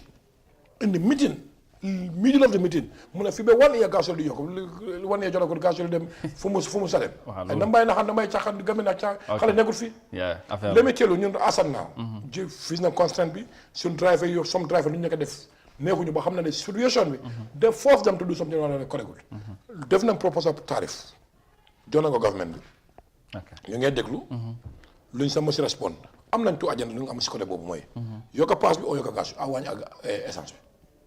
so ba léegi ñu ne dégg government na yokk paas bi oo ñëw stakeholder meeting ñu jooju loo xam ne la moo gën suñu bos oo ñu yokk fuel bi ba leen na ci am de ba du mën a nekk fuel di yokku paas yooyu noonu fitna boobu mënuñ ko attan ko ok nekk na lu interesting waxtaan baa ngi interesting nekk na lu am solo indi na ci leeral yu yaatu ci li nga xamante ne bëggoon nañ mu leeral ko Gambien si xam naa nag lu ñu war a wax sax yeneen point si des na waaye du fi yem waxtaan bi day continuer amaana du tey waaye nañ ko indiwaat incha allah ci beneen jamono ñu gën a yaatal ndax wax naa ko transport bu nekkul secteur bu gën a am solo bokk na ci secteur yu gën a am solo ci réew mi te foog ñu waxtaanee ko toujours ñu ci bàyyi xel kilifa tamit di leen déglu di leen dégga tamit loolu day am solo pour ñu mun a transform secteur bi ndax jafe-jafe dafa bari lool ci nit ñi dem ak dekk ci biir réew mi léegi dañ cee struggle bu baax wala lu bari ci nit ñoo boo buggee dem jógee feneen dem feneen ci biir dëkk bi te loolu dañ ko war a seetaat su ko defee presse yi ñu gërëmaat la bu baax ñu baal rek nga joxe sa kaddu mujj ba beneen yoon incha allah. suma kaddu mujj mooy suma driver yi. suma njaboot ji dem na ngeen jël seen forage bu kenn taay. bu kenn busy. xam nga loo mën a busy sa next 5 years. mooy that period of time dama jël seen forage ngeen téye ko mooy seen doole coono bu ngeen di jànkuwante lu ngeen di jooyee lu forage boobu moo ko war a soppi si la ku ngeen déglu ma bu baax. na gaare seen moto ngeen di jël foofu la seen forage bi. driver yi wax na xam naa ñu bari jël nañ ko. ba dinaa ko bankuwaat. koo xam ne Gambian nga. demal jël sa forage card suma driver ñun yëpp lu amu ne commencé driver Gambien la ñun fii la ñëpp Gambien la nañ jël seen forage card jàpp ko ubbi seen bot di xool déglu télé déglu rajo te it leen déglu yéen waaw ngeen seet sa loo amee ak ñoo lu amee ngeen déglu ñu ba ñu seen war ne mu dee botam incha allah yàlla yaa ngi waxtaan waaw di bàyyi xel di toppa gaay waaw incha allah ñu xam naa ñooñu ma toppa ñooñu ko xam naa waaw because dëgg tooguñ ñu man everyday my professeur di break the last week this week laa fa jógee dem noonu te dem dina demaat. incha allah ñun tooguñ. lu ñoo wax seen ñoom ay oo pour ma dem. dégg si ñoom. ma dégg si ñoom ma dégg moo tax ma ne ñu daal pare nañ. jërëjëf. loolu nekk nag. campagne bi waaw dina wuute ak campagne de. yéen tey ñun ñoom moto yi. wax nga ah boobu tamit. moto yi commencé moto yi ñu la moom. leen ko moom de. ba campagne door yàlla balaa campagne mais jàmm ji yàlla may fi jàmm. waaw lépp rek ba su dee. macha allah da ngay coppati lu bari. non nit foo amee doole fu ma koy waree. affaire bi ko dina change de. nit foo amee doole. fu ma koy wane. absolutely mbir soo ko ëpp doole da nga koy lii bokk na ci li tax Gambie suñu élection bi dafa am solo et c'est crucial te am na lu bëri lu cee utee te dégg nga li mu wax transport bi sax ñu ngi sonal te ñu ngi xaar te xam naa yeneen secteur yi tamit noonu lañ koo defee waaye ñu gërëm la bu baax presse yi kaddu yi am na solo te xam naa ne ñu bëri ñuy seetaan gis ne seen bopp waaye nee naa leen dana ñëwaat incha allah dañoo jëlee short break pause bu ndaw ñu ñëwaat foog ñu dugga ci politique foog ñu wax ci élection beeg yooyu xam ngeen ne bu ñu amee temps léegi dañoo xaabaabal wax ci yu bëri ci réew bi bu leen sori affaire yi jeexagul ñu jëlee short commercial break and we come back then we continue again stay with us we'll be right back. The pride we take in our brand the work we put in to constantly change the landscape and elevate real estate in the Gambia, it's compared to none. From inception, our goal was to add value to the beautiful Gambian landscape. That's why we are proud innovators of community estates. Kololi Sands is an exceptional piece of work, tailored for ultimate convenience and luxury, to bring you an element of finesse that is rare but unique in its own. This is also our pride and joy, and we welcome you to the exquisite beauty right here in Kololi and right here on the waterfront. Kololi Sands, feel the ocean breeze at your doorstep.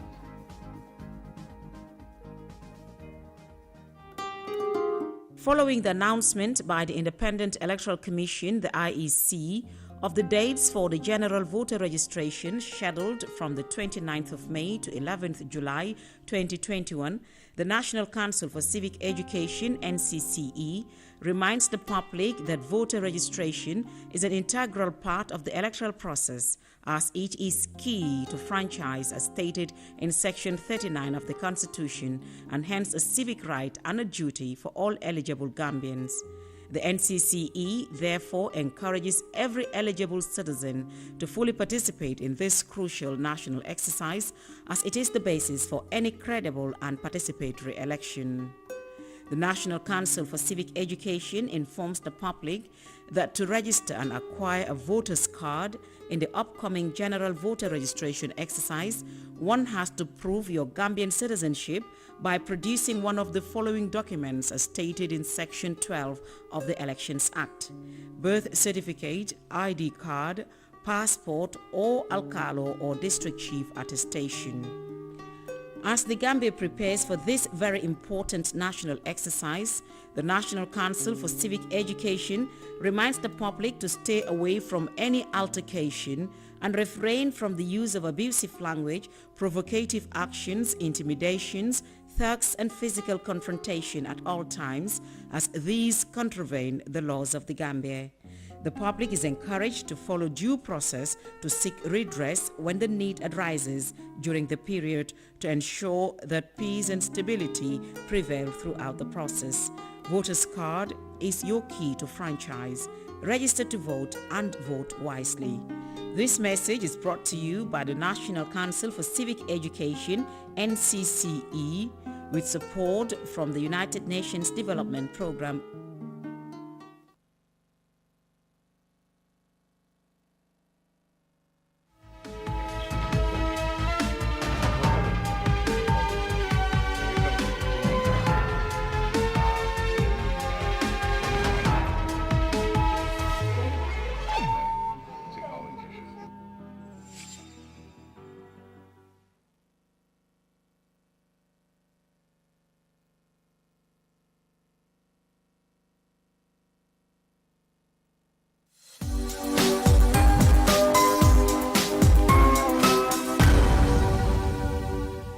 TAF Africa Global is the first and biggest private estate developer in the Gambia and present in 7 other African countries. We take pride in leading innovation in all spheres of real estate sector in the Gambia and beyond. As such, we are launching the development of the first smart and modern office and retail towers in the Gambia called TAF Twins. The TAF Twins is located in the heart of the Kanifing institutional area and 10 minutes drive away from Banjul. TAF Twins is designed to have 5 floors of office spaces ranging from 50 square meters to over 1,000 square meters, with 2 elevators, central air conditioning, 24 hours electricity and water supply, with the ground floor reserved for banking, supermarket, restaurant and coffee shop. For your bookings and reservations, please call now on 376-2333 or 776-2333. Thank you.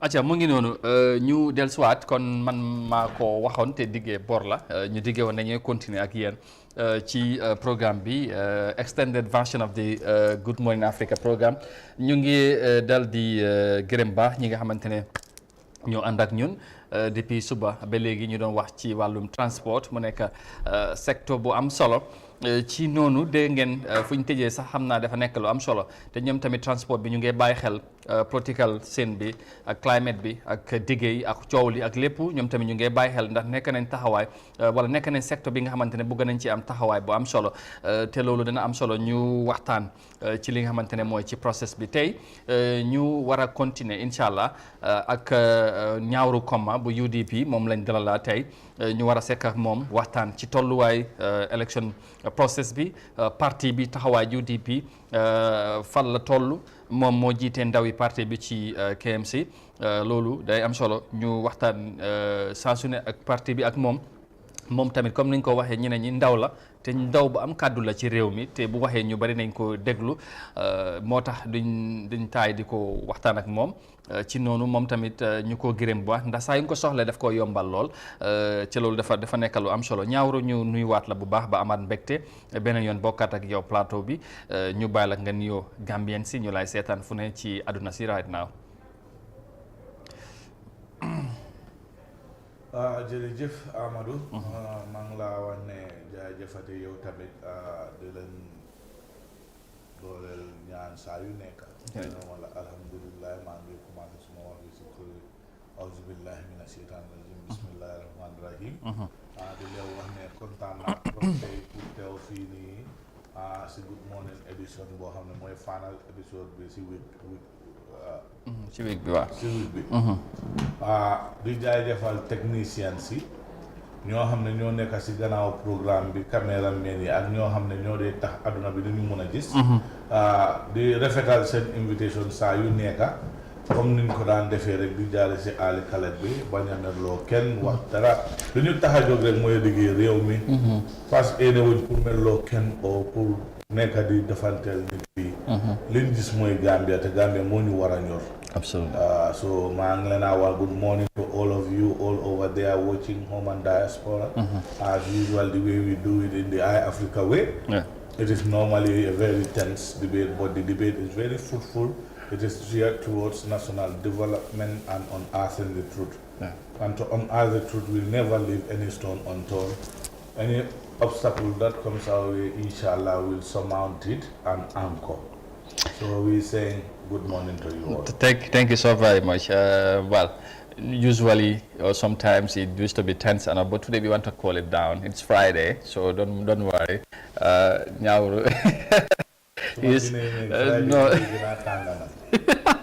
No, xam nga moom tey he's in his haftaan and then everything tey alaaji la so tey nañ oyofal affaire yi rek ñu waxtaan ci cool way te affaire du tense bul woon léegi ñaawru yaa ngi wax lu am solo léegi mooy réew mi dañ ko war a taxaw te réew mi dañ war a fight pour Gambia nga gis waxtaan bi fi nga ñu fekk rek buñ tëjee di wax wàllum transport te nga nekk ki nga xamante ne ci réew mi ndaw nga nekk tamit kilifa mun naa ko waxee noonu te ngay dunda transport secteur bi ci réew mi nga dégg jafe-jafe yu fi président bi nga xamante ne moo jiite transport secteur bi lu mu wax surtout ci diggante Gambie ak yeneen réew yi taxawaay bi mu jàpp ne dafa des te nga bokk ci parti bi nga xamante ne yéen a ngi yootu nguur am yaakaar ne décembre yéenay élif réew mi ban taxawaay nga gis ci transport secteur bi ndax nga gisee secteur bi ci boppam ci réew mi ci sa jàngat. jërëjëf Amadou secteur bi li ma si gis mooy ne. definitely ñu ngi des gannaaw jàppale bi ñu soxla pour egga fu ñu war a egga amuñ enabling environment te government bi moo leen war a dooleel ñoom ñu ngi try luñ mën a def. waaye diggante réew ak réew especially transport ñun gis nañ fi réew yuñ bokkal booda. seen transport union bi doole buñ am ak kaddu buñ am ci biir dëkk bi ak suñ seen affaire su jógee. réew mi ak government ni réew boobu nag di si taxaw. ndax ñun lu tax ñun Gambia mënuñoo roy si yu baax yi. xam nga doomi aadama soo dee bañ nit ki dangaa bañ yu bonam yi. soo ko dee roy dangaa roy yu baax yi. suñ mënee def dara mooy ne. ñu try ñu roye luy baax yooyu noonu mel ni naa sayt an exemple Sénégalais transport yi suñ ne moto amoon nag time yéegi na ko fi ne moto Gambia du dugga biir Sénégal waaw government bi aussi da they stood by them waaye fii ñun suñ driver yi dañ dee am problème sakantuma suñ truck driver yi offloading ak loading of basalt yi nii dañ si dee am trouble trop lan la government bi di taxaw di make sure ne suñ jaalee border Gambian border bi dem si other areas like Sénégal and other Saharan countries duñ am jafe-jafe yi ko fii Gambie fii ñun suñ système bi fii duñ dee jox benn driver problème moo tax sénégalais ñu ngi kemoon lu leen ne ñu ngi dawal lu leen ne yeneen saay sax dégg nga instance yi sax sénégalais véhicules yi luñ dee ñeme ña def fii Gambian véhicules yi ñeme ñu ko def police léegi lu war ne Gambia government and Gambia transport union mënuñoo am façon doole yooyu lu ñu wax government bi taxawu ko lu ñoo jooyantu seen conducive environnement pour ñu mun a deliver liggéey ñu defal ñu jox leen garage yu doy jox leen space because gis nga they are part of our daily livelihood mun loo génnee transport si dundi doomi adama dem ak a ñëw ñu ko yoree doo ñoo xam ne dañ leen war a niwloo doole dañ leen war a dooleel lii mooy dëgga bi ku bugg a war dëgga bi rek government bii joxu driver yi seen cër joxu transport union bi seen cër te loolu dafa nekk loo xam ne lu ko mun a solve mooy ne pour réew mi jëm kanam nekkul yëfi confrontation da ngeen a toog si table bi waxtaan diisoo seet lan moo arrangé ñaari fànn yëpp ak askan bi ngeen jàppa si loolu dooleel ko dëgëral ko te déggu ci nag di ko xam nga waxtaan yi dañ dee am yu bari waaye luñ dee waxtaan ndax dañ si dee déggu loolu mooy wax bi dañ si dee déggu ba war koo doxal si anam bu leen d'accord waaye da ngeen dee mën a toog waxtaan d'accord wax yi nee ngeen ñëw am benn meeting boo xam ne round table bu nice waxtaan yëpp tegee boo yoon kay tegu sign waaye after duñ ko implement loolu mooy déggu bi nag doo wax dara ak nit ki ba pare dégguloo si yow nga nekk ki nga xamante ne yaa ngi bokk ci dëkk ci fi nga xamante ne moom moo gën a xat mun naa wax ci wàllum transport KM te wax nga ci secteur bi bu ñoo lu ñoo dunda des na bu li ñu ko war a taxawaay lu ñu war a taxawee ci ni nga ko waxee tey ñu toll ci période bi nga xamante ne ku wax Gambia wax élection te ku wax élection doo ci génnee UDP nga am yaakaar ne décembre fas ngeen yéene li nga xamante ne mooy jiite réew mi tey UDP led government gis nañ ne parti leader bi nee na ne agriculture dinañ ko gën a prioritize nee na 10% of the Gambian budget dañ ko dugal ci wàllu mbay pour mun a gis ne Gambia mun a moom boppam ci wàllum dundin ci wàllum transport secteur bi lan lañ mun a séntu ci loolu ci pour solve wala wàññi ci yeneen jafe-jafe yi nga xamante ne tey yaa ngi koo tudda fii ni di ci joxoñ nguur bu fi nekk. li ma leen joxoñ yëpp la ñoo def dañoo dooleel seen association mooy seen mbootaay. loolu yow mën a de ñaaw yaa ngi toog fii. non xaaral ma wax la you are dara on record. xam nga lu tax ma laa wax loolu. ñun duñ dee wax loo xam ne duñ ko dee def. non waaye bu waxee yëpp tamit. déedéet waxuma la déglu ma waxuma la yëpp li ma la wax. dañoo dooleel mbootaay bu responsible transport.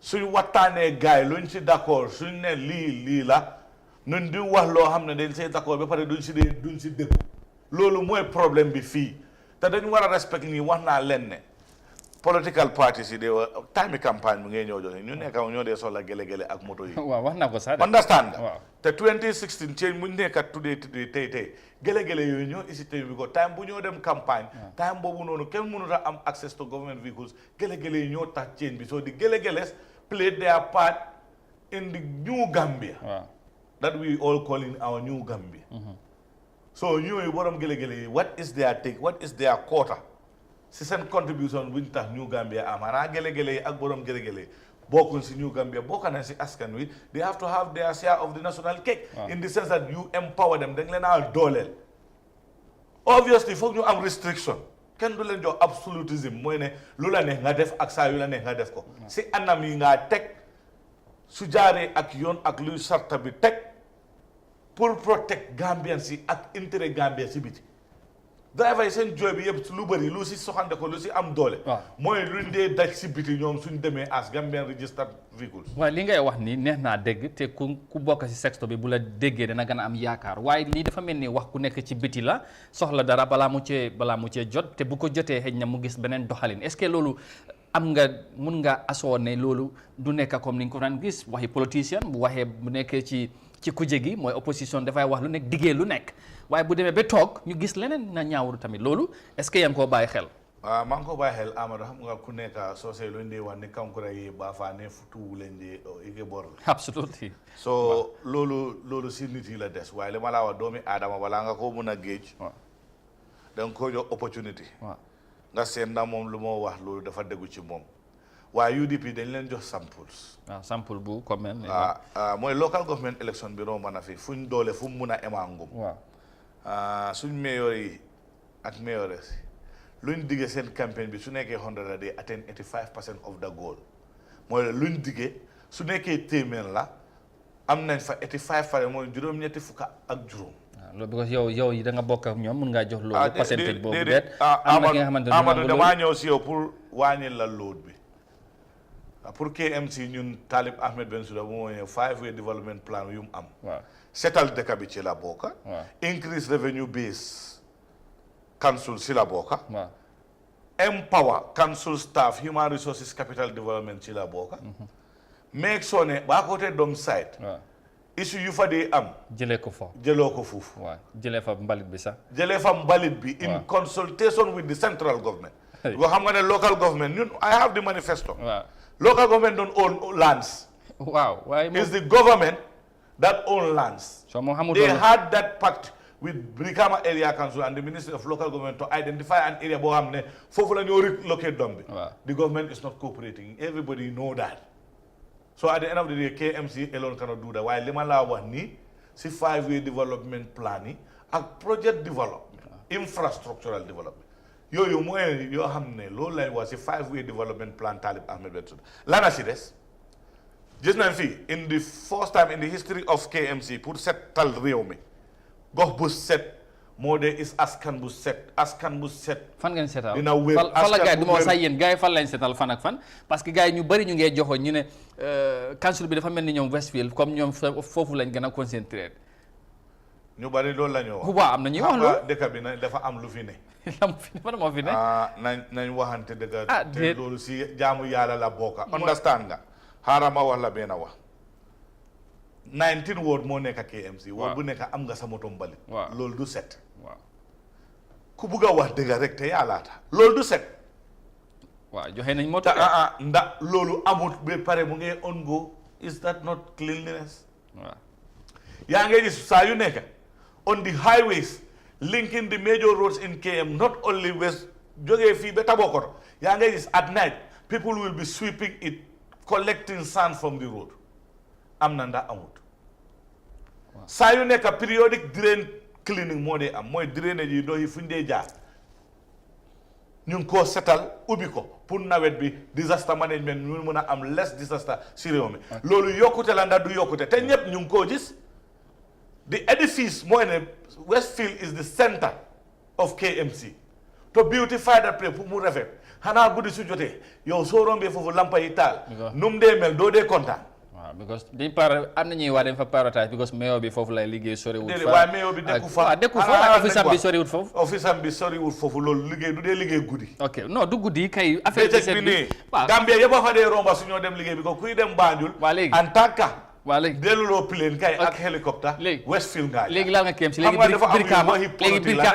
politique si développement léegi Brikama loolu di Brikama yow kay du ma si wax dara lu tax because loolu council di chairman NPP déet seen chairman la di yow xam nga Brikama seen ñun KMC laa wax Marseille amaatuñ yëfi xesew ma waxuma la KMC mbalit opposite bi la Brikama is the opposite Brikama area council bëgguma ñu toon waxtaan bi into KMC discussion because am na yeneen léegi Brikama area council waaw yow dama laajte sample xam nga Amadou you are never fair why would want to su ma la waxee dara you are free to yow dama wax ne danga ma laajte sa laajte bi mooy ne laajte bi dama ko bëgg a lu tax ma war a mun a yaakaar ne waaw ndax lu ñoo wax ni du waxi politique kese mel ni yeneen political party political party yooyu da ngeen leen jox plateforme ngeen mun leen a géej because da ngeen leen sànni kata jox leen government UDP nag amul government waaye dafa am CRC government in the local government léegi ñun su ñoo soxandikoon ne lii lañ yaakaar ne because luñ dig ñooñu yëpp def nañ leen ko su nekkee 100 la téeméer bu nekk dafa juróom-ñetti fukk ak juróom loolu moo laa won ne UDP government su amee xoolal loolu xam nga li ngay wax nii am loolu mën nañ la koo nangul because yow mun nañu wax si nga bokk. mun ngaa joxe message Amadou waaye tey am na ki am na ki ngay toog fii mun naa bañ a gisee noonu tamit Amadou ku toog fii nga bañ a gis loolu you are a bad citizen of this country you are a bad citizen of KMC xaaral ma wax la loolu mun loo ma ne moto mbalit yu ñëw Gambia non waaye du mbalit pour setal gox yi non waaye talib ma ne digge wu ay mbalit kese ak lan xanaa waxu fi affaire budget bi na ko yóbbu 1 billion boy yow budget bi that is what he estimates this is it and project estimation and project loolu dafa am li ma la wax mooy ne Amadou yéen da ngeen am problème du ma si boole yéen yëpp naa la ci boole yow am nga problème yéen a ñoo xam ne seen xalaat foog naa ne def dee gaata because taalib su ne ama am projected Gambian si lu ñoo wax ci loolu Gambian si lu ñoo wax ñooñu lu ñoo wax KMC was collecting, they double fold the revenue in KMC. No, we are not if it was 100, they take it to 211. We are talking about the promises he made. What promises he made? He made in KMC when Talib Ahmed Bensouda was coming there. There are bad locks of... Absolutely, yes. How many other houses like KMC or Aduna? Nyata. See areas. How many? Nyata la. And ghost workers you have na ñu leen fe. Nyata Halis KMC Mokasar. They were having only 3 operational vehicles from Balit, including tractors and vehicles who will take Balit in the entire KMC. Okay. He came and changed all that. Right now, as we are talking, we have a fleet of more than 27 Balit vehicles, excluding the small ones that are collecting refuge at intervals on the highway. You don't want to accept that as development in this country. It is a development. Then 100 years we're not going to move because this is becoming more partisan. It is not realistic. The government of the Gambia, they are not talking about that, should give subvention to KMC annually more than $30 million. They are giving them 500,000 annually. Yeah. You've not heard that in the National Assembly? Yes. What is the Gambia saying about that? These vehicles that came for the Gambian people, the citizens of KMC, we are supposed to have duty waivers. When Barrow Youth Movement vehicles can have duty waivers, but those cars that are meant for Gambians, they pay $13 million Gambian dollars to pay custom duty for those vehicles. We are moving on. Yes, we will move on because what I'm saying is now making sense to you. It is. Obviously, I agree, yes. You nakatu that, sir. Whether you like UDP, no, it's not about liking Talib Ahmed UDP. Bensouda or our policies. No, this is the most effective driving policy that is given to the Gambian people by any segment of our ruling system. Why xam nga yow man lima bañ Talib Ahmed Bensouda Rohey Malick Lowe Landing Sane, they champion development. Legi. Yes. The thing is, they brought it to the doorstep of the rural people. Man la la ci affaire Brikama.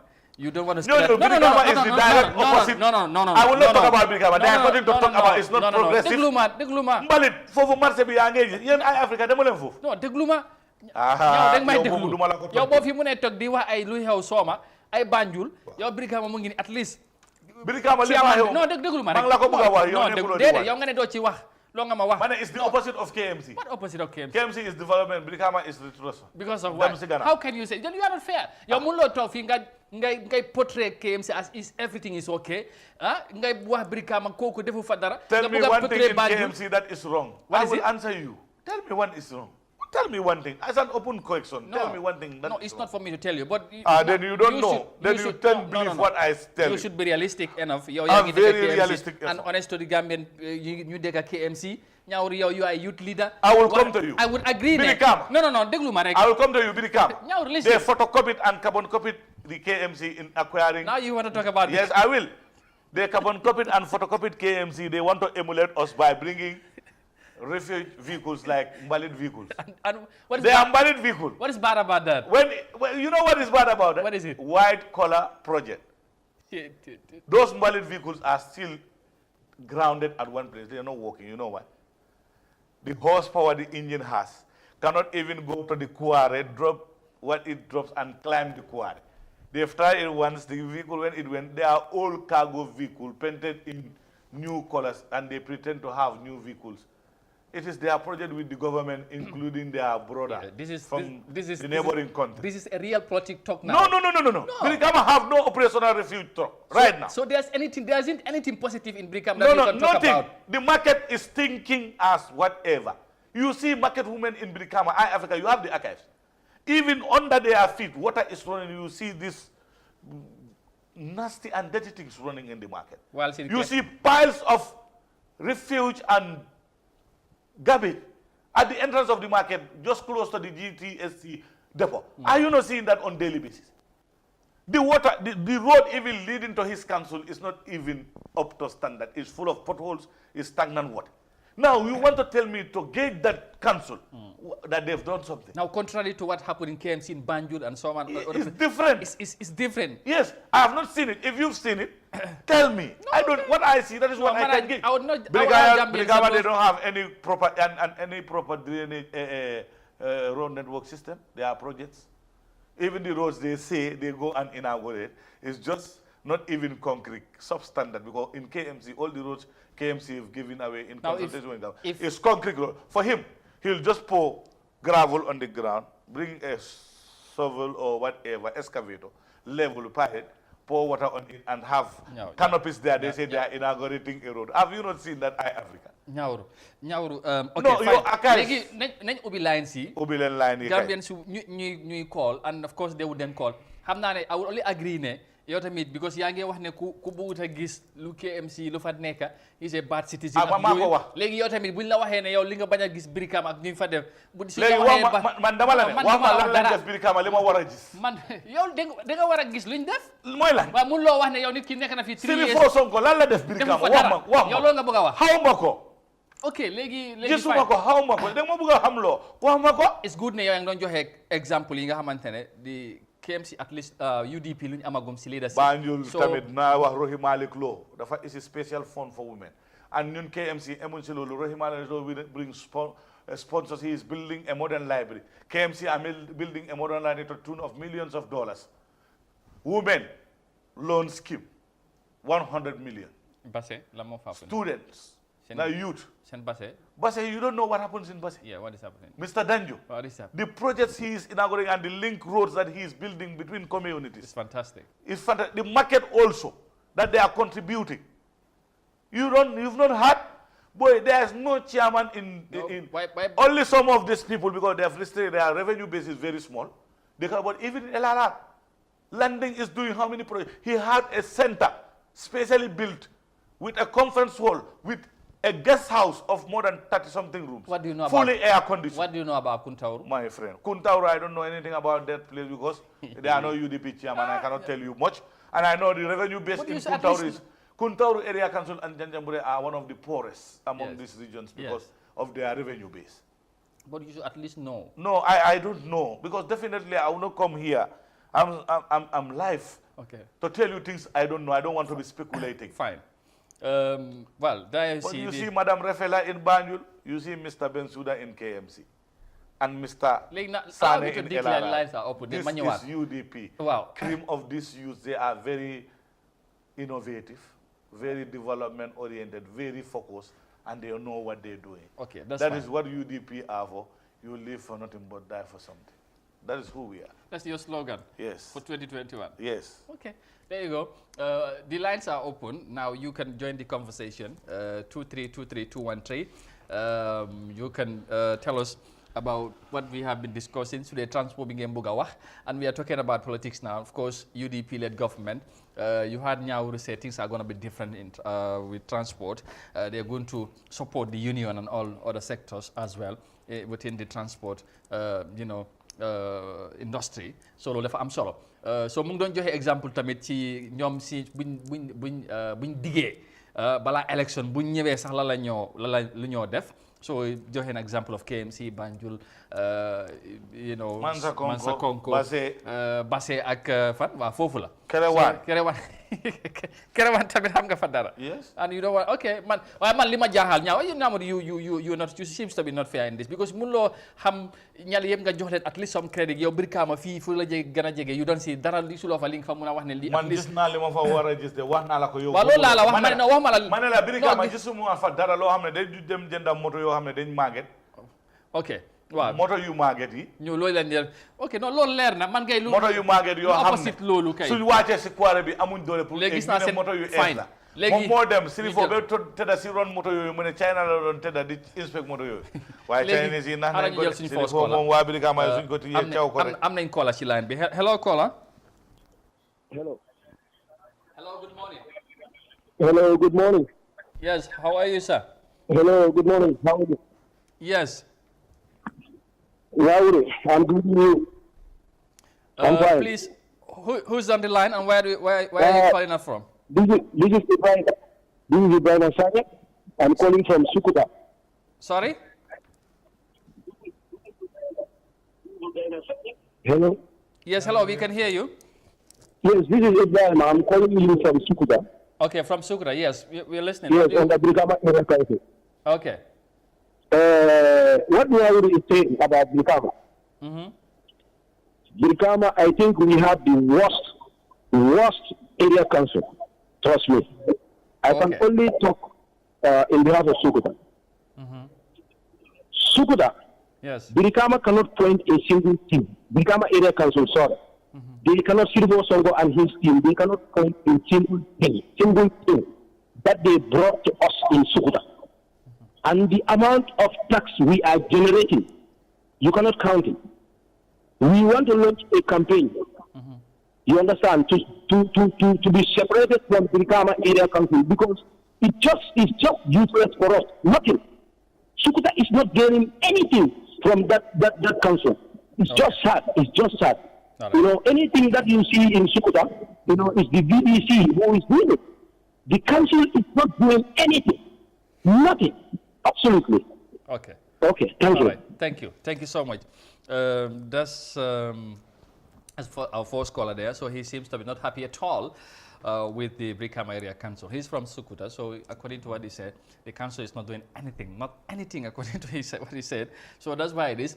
Yeah, we keep taking your calls. 232321 is the number if you want to join the conversation. Mun ngeen call number yaa ngi noonu ñu waxtaan. Ñaawru first caller dafa mel ni dafa la bëgg a vindicate with regards to what you say. But that's too early to judge. Amadou. Wow, no. Amadou, it's not vindictive. Anybody who will call here and you are going to be a very patriotic guy regardless of political affiliation. Da nga xam ne li ma fi wax doy mooy dëgga. KMC ku ko gis nga xam ne liggéey mu ngi xaw fii. Soo bañee ku fa jiite sax nga xam ne KMC physical discipline a ngi cancel, liggéey a ngi cancel, regardless of every year. Quarterly, then they just subvention to all the WDCs. Regardless of whether the council is UDP or not, they give you $300,000 for development purposes. All the 19 wards, $300,000. $300,000. Oh, okay. A subvention bo xamne yow ya sa WDC yena tok World Development Committee gen decide naka nga ko def. That is some of the things that if you allow me I will tell you about KMC. I don't want us to confine this no, around KMC you comparing. I say it's just like you have given examples apples and oranges. This is a general. You cannot compare apple and oranges. Definitely. What do you mean people about of West Coast region, they are very hardworking. They are loyal people. They ought to have what belongs to them. But they are not getting the share of the national cake because they have a poor council, a poor chairman who has nothing at heart but only to perpetuate the president, Mr. Barrow. This is your own. He forgot about what people who voted for him and brought him to power. What is he doing for them? Instead of him concentrating on his work, he wants to empower NPP and Barrow. That is the truth. You wasting more time empowering Barrow and NPP. That's your definition. That is what is happening. It's not a definition. It's a hard fact. Nobody can deny. It is in the open for everybody to see. And that's the truth. Whether you agree with it, that is you. But what I'm saying, this is an opportunity. Everybody knows what is happening in Brikama. They know what is happening in Banjul. They know what is happening in KMC or in Mansako. Let's take our next caller. Yeah, next caller, welcome. Yes, hello, good morning. Good morning, Mane. Yes. Man dama bëgg wax ci wàllu registration. Wow, exactly. Kan la fo ñoo calé? Man maa ngi calé Angleterre. Man daal lu ma leen bëgg a wax mooy ne. Wow. Foreigners yi nañ bàyyi suñ karta bi. Okay. Gaay foreign bu attempt di jël suñ karta bi ko def ñu yëpp. Te ñun waa Gambie dañ war a fonk suñ bopp. Te bañ ku ñu yëpp. Foreigners yi amuñ benn problème in Gambia. Waaye doo dem si dëkk jàmbur dafay da nga bëgg ñàkk a xormal luwaa dëkk boobu noonu. Loolu yabaate la te waru ko nangu. Port foreigners yi ñuy am karta ñooñu dëkk yi doomi dëkk yi bon lañ.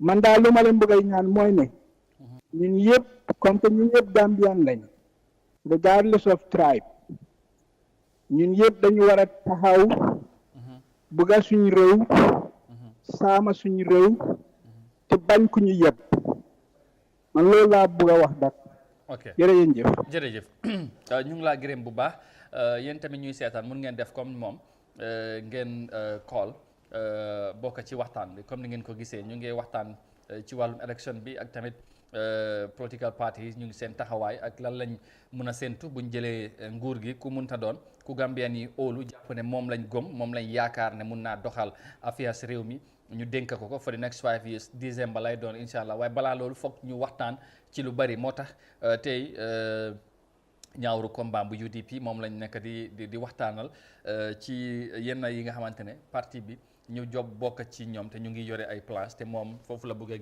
géejee seen taxawaay te nee na buñ jëlee nguur gi am na lu bari mun naa sens seen parti leader bi dem na registre am na voters card fu mu nekk ni xam naa ne kay du ma waxee waa parti bi taxawaay UDP right now en tant que parti bi nga xamante ne gëm ngeen ne yéen mun ngeen demal seen bopp ngeen jëlee fi ku fi nekk taxawaay bi fan la toll ci loolu.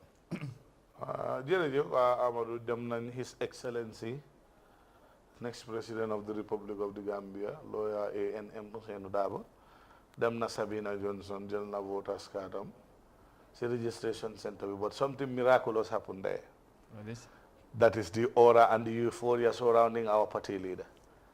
He went there to collect his normal voters card. He went through the process. Suddenly, the agent representing the National People's Party saw the demeanor in the man, the humbleness in him, the sense of humor, the humility. Mu change allegiance instantly ne mom karta mu ngi nii paa bi NPP agent la ñoo ma fi teg waaye ñëw naa UDP te maa la bugga comme lan so loolu sant nañ ci yàlla Ousainou Darboe mu ngi sant yàlla di ñaanal kooku noonu du dara lu du coobere ak bugga nit moo dee waral loolu joxuñ ko xaalis kenn forcé wul ko compelluñ ko te lu ñu fa isi woon mooy registration as every Gambian no amee right pour ut voters card pour mun a saati si saani si loolu mu nekk lan ci parti bi loolu mu nekk bégte si parti bi mu nekk loo xam ne is unprecedented if an agent who is supposed to represent you in a registration center saw something very impressive about other political party that is a warning for the NPP to know that come 2021 4 December inshallah the next president of the republic His Excellency lawyer Ousainou Numukunda Darboe. That is inevitable because you know Gambian people, they want progress. The Gambian people need not to be fooled again. When a leader who comes and tell you during a campaign trail or campaign period, we can tell you anything. When we've won and we are there steering the wheels of government, we do whatever we want to do. Yes, still that guy will come back and tend to fool you once again by telling you, give me a mandate for another 4 years. When actually he's supposed not to even serve 5. It was 3 as he promised. He defaulted, he fooled, he made his way through the end. But inshallah, he shall not pass that end. Okay, fine. Legi, that thing happened at the police station. Comme yaa ko fi indi, of course you appreciate it as a party. Kontaan ngeen ci waaye tamit ndax yéen a ngi bàyyi xel lu xewoon jógee NPP ñëw si yéen salaamaaleykum maaleykum salaam mu dellu fu mu jógee woon. That one is detrimental to the individual doing that because nobody compelled him. No, but then he came. You asked. Let me learn. Okay, he came to the UDP. He said there are reasons. Maybe they settled the money that the wife owed. Hello, the dead wife. That's why we allow him that. No, let's pick our next caller. Hello. Hello. Hello, caller. Okay, we lost the call. The guy was not. No, it's not about the guy. Let me It's about the guy. Yeah, what I'm saying. UDP is a political party. Listen. Wait, I'm coming. If anybody wants to come to UDP, we receive you with open arms. This was guy who was from MPP or yeah, it was yes. He came, you embraced me. Huge welcoming. Yes. So, and this one also is from MP. The my one and Sorale as a party because Sorale wunci dara. How much lunju Sorale? Ah? Sacha budu raw bot jaruta yakantele. Wow. Abu William bu mu ñëwee UDP kan moo ko forcé mu ñëw foofu. Non du forcé. bu mu ñëwee li mu wax yëpp si NPP su nekkee kooku moo dellu waa demaat si NPP kon NPP am nañ problème ku soxla dara da ngaa ñëw UDP. ok ku soxla dara da ngaa ñëw UDP sa xaalis suñ ko bañee fay o nga bugg a projet boo xam ne da nga ko bugg a saaf soo ne dem naa UDP sax you force them. ok xaaral jël caller bi hello caller. Hello. Yes, hello. Hello. Yes, good morning. Can you hear me? Yes, how are you, sir? Hello. Yes, how are you? And welcome to the Can you hear Where me? are you calling us from? Hello. Yes, hello, we can hear you. Ñu ngi laa dégg bu baax a baax. Kan la foo ñoo calling? I'm calling from the. Okay.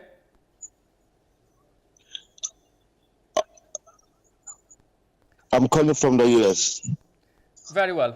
And what do you want to contribute? We are listening. You can go ahead, please.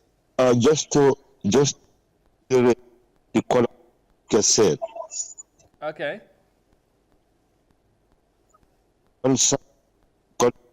Foreigners are stopped in the Gambia. Well, we're sorry, the line is not clear. But the issue of foreigners, xam naa nañ ci ñëw. People seems to be concerned about it. The allege of non-Gambians, taking part in voter registration or all whatnot. Loolu nañ ci ñëw. Ñaawru will tell us what you think about that. Te tamit lal moo ci war a am. So nañ clear this issue and then. But please do keep try on the line. You can still try and come back. Li ñu war a mën a yokk si loolu. Comme ni ma ko dee waaye saa yu nekk man am against that. I don't want foreigners to take part. Balaa foreigner bi nañ clear this issue of seen nit ki ku ñëw so yaa ngi doon wax ci. waaw ma ne ku ñëw yow yaa ñëw te du. waaw yow yaa demaat. kan moo la yóbbu yow yaa yóbbu sa boppa. So if it is a politician, I'm a politician, and I behave like that, I will be forced to be labeled as inconsistent, unreliable. No, why you're not doing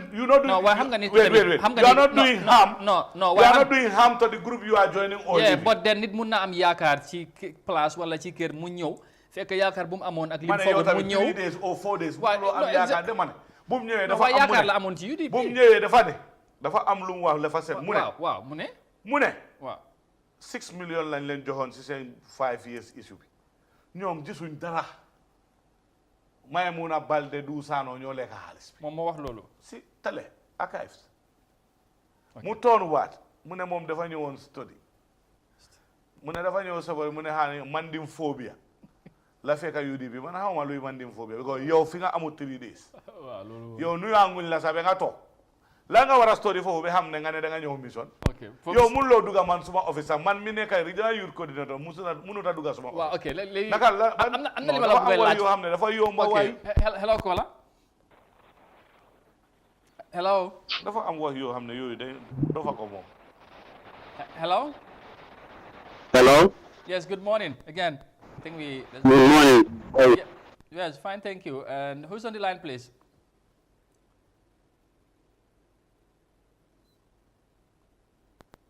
Hello. It appears we might have lost him again on the line. Yeah, it appears so. What we sorry for that. Maybe tey xaw ma lu xew. Maybe the line is léegi-léegi ñu dee bugg a duggandoor def dee bari def dee xala dang def dee Steve waaye bu leen discourage because this is a national issue. We are talking about national matters. So dañ bugg a ku nekk joxe si sa xalaat ngeen mun a call contribute ñu déggee ci yéen tamit ci waxtaan bi dafay am solo ndax di last time bu ñu ubbee line fi amoon nañ ci déggoon nañ ci wax kaddu yu am solo Gambians yi génn na wax ñoom tamit seen gis-gis issue of non Gambians mooy ñi nga xamante nekkul doomi réew ñu bugg a am ay ñu ngi leen di jox ay kayit réew mi wala bugg a bokk ci élection bi loolu nañ ko waxtaan nañ ci ñëw waaye nag ñaawru li mën a wax rek pour ñu jeexal ci point boobu mooy yaa ngi doo wax ne of course xamul dara ci parti bi waaye li ma doo wax mooy ba ma comme like ni ngeen ko welcome story bu mu make ak how big it was for the party kii tamit ñoo ngeen enu jékki-jékki rek mu delluwaat so loolu a political party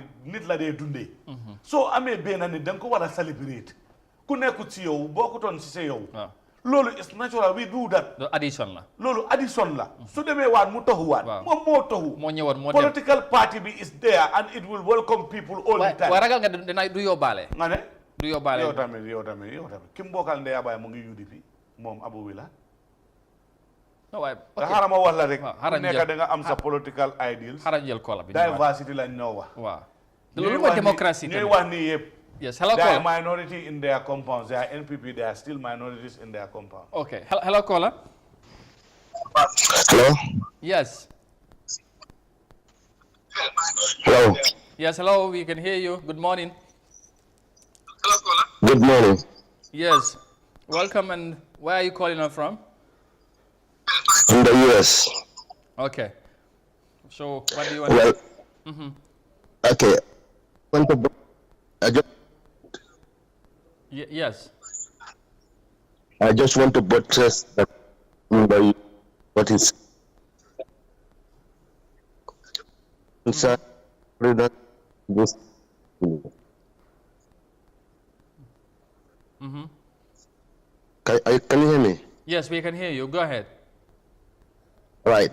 So, the journalist, you are critical in this. The line is breaking again. It's too bad. Yeah, we apologize. We're sorry for that. Yeah, he wanted to buttress on some of the things that probably were highlighted during the discussion, but probably you keep trying. Maybe you will be lucky, so that the line would be much better clear to allow you to join the conversation. We want to hear from you.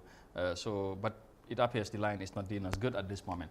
Yeah, loolu dafa am solo léegi nañ dalal loolu rek ñu dem ci issue of non-Gambian so yaa ngi doon wax ne ku ñëw indaale wut wala indi na nag mu ngi. man yaa xam da nga isaale sax boo doon ñëw kenn forcé wu la dóoruñ la takkuñ la sa baat promise uñ la ñun dégguñ la xaalis. ok ku bugg a ut xaalis xam nga fi nga war a jublu ñoo la xam ne dañoo def loolu waaye li ma la ñoom si kër yuñ nekk sax they call themselves NPP they are still minorities in their compound ñu bari ñu nekk NPP soo demee seen kër majority are all UDP looloo xew loolooy dëgga fii sooy wax dëgga sax if you are civil society organisation journalist or whatever if you speak the truth they associate with UDP because UDP ñoo nekk di wax dëgga ñoo nekk si dëgga dafa yomb fii ku wax ne dëkk bi ni ak lii ragle wu sax ñu ne UDP nga te loolooy dëgga bi kon UDP moo àndaa dëgga bi that's the truth Abu Wilane dafa ñëwoon 3 days mu ne dafa delluwaat kon soxlaam bu mu doon ut ne feewiñ aso bi bu jabaram bi jëloon même nga mun naa am dañ ko oo jox ko xaalis loolu la doon ut am na ko yaa ngi insinué déedéet insinué tuma damaa joxee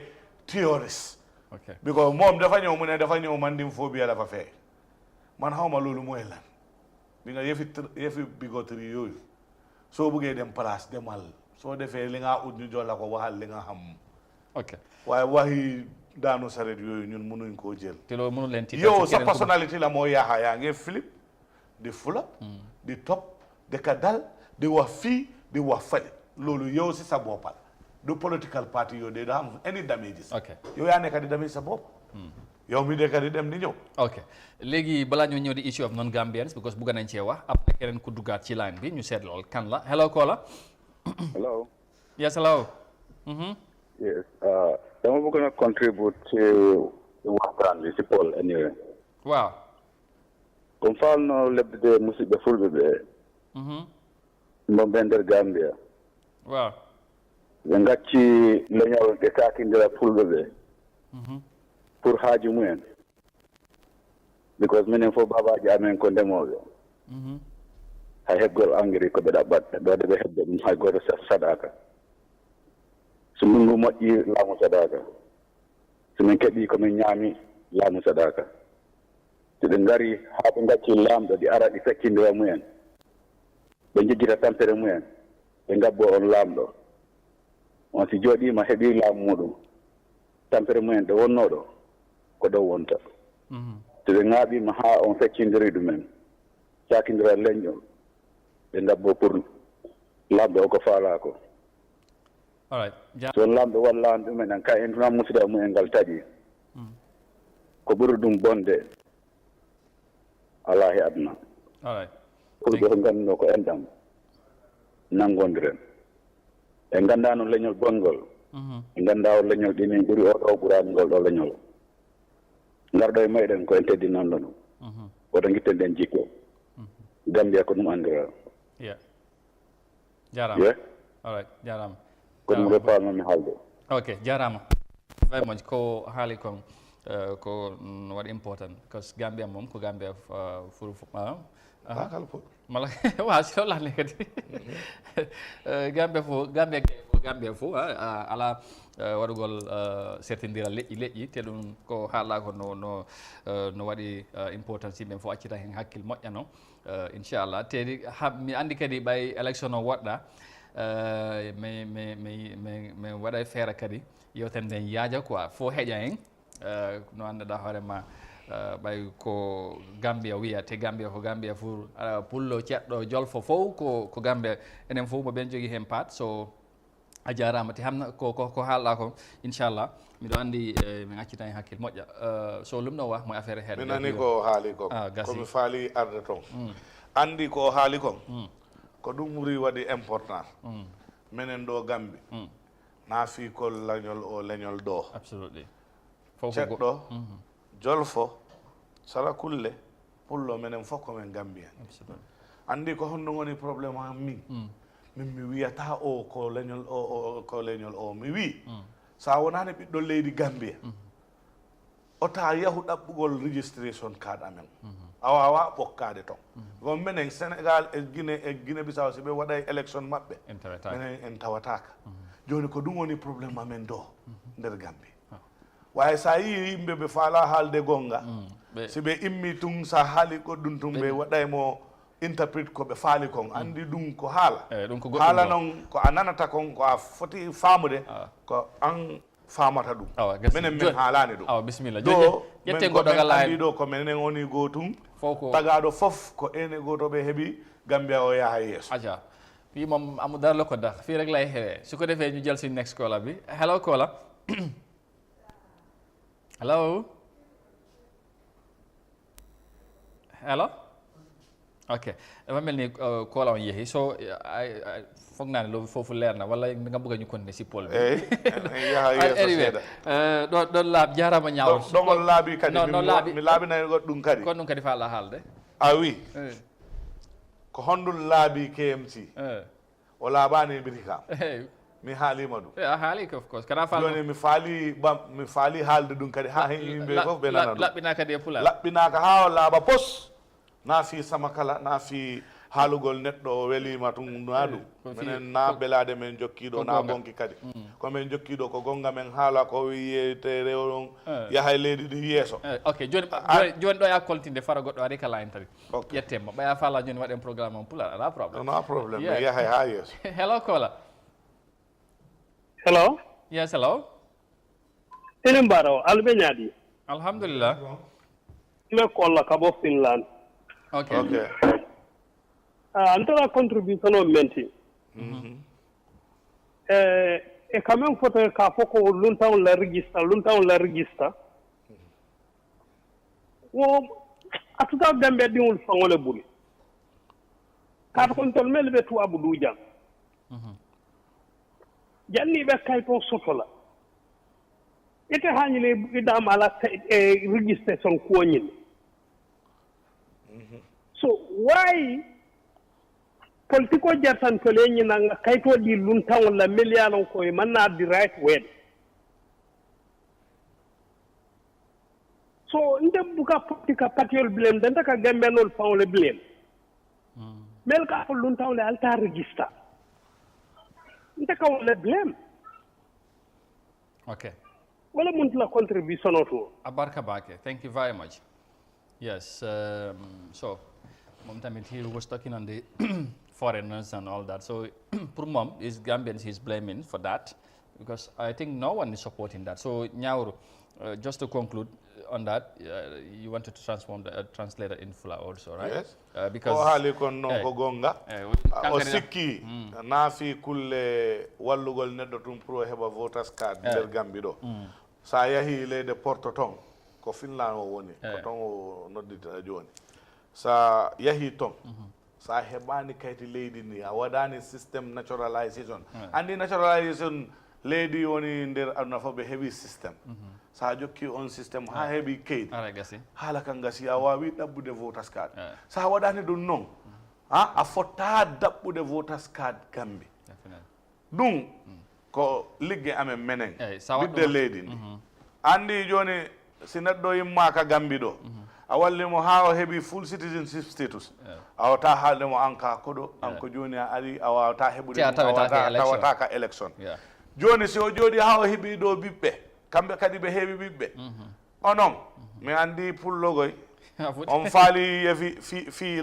o saare o jargaɗo jargaɗo an jarga ma faalani o yaha ka neɗɗo sa wallimo ha o heeɓi kayit développement si o ari ɗo o wonta leñol kadi o wonta inheritance de ko ɓaaba am immi ko min yahata toon na ɗum mais yahay élection so ɗum ari joni so koɗo ari o jetti place makko o wona jarga o wela e so otta wallu hay goto sina ɓiɗɗo leydi ndi pour o heɓa kayti ɗum ɗon laaɓi na laawol te kala waɗɗo ɗum kadi hara waɗi ko anda hoore ma yaada e laawol so ɗum mi andi fof accida hen hakkille so ɗum ɗon moom o foti laaɓude eyyi ɗon laaɓi so joni mi sikki ɗon laaɓi so wiɗa Brikama kadi ko honɗo wonto Brikama kadi hay fuu sala ko moƴƴi to andi mi haali ɗum ɗo neɗɗo kooli Sukuta o wi gila ɓe addi o council nder Brikama Sukuta ko village development committee VDC watta fof ton kamɓe council am hay dara hay fus Brikama area council waɗani toon ko ɗum woni gonga an kadi moɓe en foti accude ɗum so min pari pour liggede o leydi Gambia min haala e gonga min jokka gonga min acca ɓonki e Samakala Samakala yawti joni Samakala kadi watta leydi ha o yaha yeeso soɓere ko sooɓe tum ko ɗum min foti faamude yimɓe ɓen faama ɗum na fi politique ni fi ligge leydi na politique o moƴƴani o moƴƴata o na laawol won tan wadde laawol so kan Amadou waɗi o min ñaw waɗi laawol ko laawol sina laawol o na laawol na laawol ɗon on laaɓi poy a jarama ñawro koma UDP han tawimo noon lanni fayda joni min haaɗina ɗo yewtere nden hannde ha next time because mi andi ñawru waɗi surprise yimɓe hewɓe hannde ñawru jaka mo nani pulaar so ɗum ɗo ko ɗum hollita Gambia ala wigol kaari ko ni sa yiide makko nani mo haala jolfe na ceɗɗe a sikka o nana he fuu se pulaar joni sa fotti e makko ɗa haala e pulaar sikka o nanta jaka hara mo nani goɗɗo kadi ko noon a fotta e goɗɗo sikka o nana ceɗɗe walla jolfe haala o jaabuma waɗa surprise so ɗum ko Gambia is a very unique nation and country so ɗum hiɗen foti ɗum wadde respecté tamit mo ɓe tawa ɗum ɗon bonani élection noon haala kan ɗuuɗay cowon ɗuuɗay kono addi am to Gambia ko enen fof hawti te ko enen fof jeeyi lendi jam tum mo ɓe waɗa darol fi ɗum ɗon continue inchallah. Lastly, time is definitely finished and we need to go léegi nag fu mu nekk nii voter registration your final word in non-Gambians participate because gis nga ñaari call yu call yëpp loolu lañ doon wax so loolu tamit dañ ko war a leeral that is a concern so dafa mel ni concern léegi pour ñu tëj rek bëgg naa pour ñu tëj tënkaan le mooy ne réew bu nekk dafa am loi te loi yi sarta yi dañ leen tëral du set wécc ni nga mën a nekk doomi réew soo pu topp sarta yooyu nga xaar ba élection jot di dem lijjante i attestation falsely ak yow yaa xam naka nga di fay ba am loolu maa ngi ñaan askan wi nañ dévier nañ sori loolu ji nga koy dimbali tey pour mu nga dooleel ko mu nekk doomi réew bés dina jot loolu dina la wex soo loolu su suñ loxo la des ñun doomi réew mi waxuñ ne xeet bi oo xeet bale ñu ne soo nekk doomi réew rek bul jegeñ fu ñoo utee suñ voters card ngir yàlla yonante bi destiny Gambia la ñoo decide bu ngeen kenn decide al ñu ko sudut Gambians so loolu mooy wax boo xam ne man ko bàyyi askan wi nañ moytu ñu xam ne Gambia bii dafa ndaw ñun ñëpp ko booka amul xeet boo xam ne mun ngaa dem without the order ñun ñëpp a bokk fii soo amul xariti Pël am nga mbokki Joola o am nga jabari Olof léegi naka anak kan mooy kan ban kër fii ngay dem boo xam ne laaka yi yëpp duñ fa dee laaka yooyu amut këri Pël boo dugga dem fa laaka soose laaka fa Olof këri Olof boo dem dañ fa laaka soose laaka fa Pël këri soose boo dem ne laaka Joola laaka këri Joola boo dem otherwise so Gambia luñ am kenn amut loolu moom dañ ko war a please buñ yaaxa diversity boobu buñ yaaxa loolu nañ ko bàyyi ñu maa ngi nuyu ñëpp jaajëfal ñëpp ñuy seetaan di leen wax si àll kala ma jaxase la nag sa jabar soo demee doo añ xam naa ne seet Pël la bugga moo tax mu ngi mi heewi ɗum ha pari a anda thank you very much Ñawru Koma of UDP moo nekkoon suñu gan gi tey ci programme bi balaa moom ñu amoon Bala Ceesay Transport Union président bi ñu waxtaan ci transport ak politique ak vote registration bi dégg ngeen lu ci feeñ ci waxtaan bi ñu am ne yaakaar gis ngeen seen bopp fii la ñoo emandi ak yéen tey incha allah ba next week Monday ñu dooraat beneen week yàlla nañu yàlla may jàmm ñu ñaan na leen jàmm fi ngeen mënta nekk di leen wax beneen yoon jumaa mubarak ba next week incha allah yàlla nañu ànd ak jàmm jërë ngeen jëfati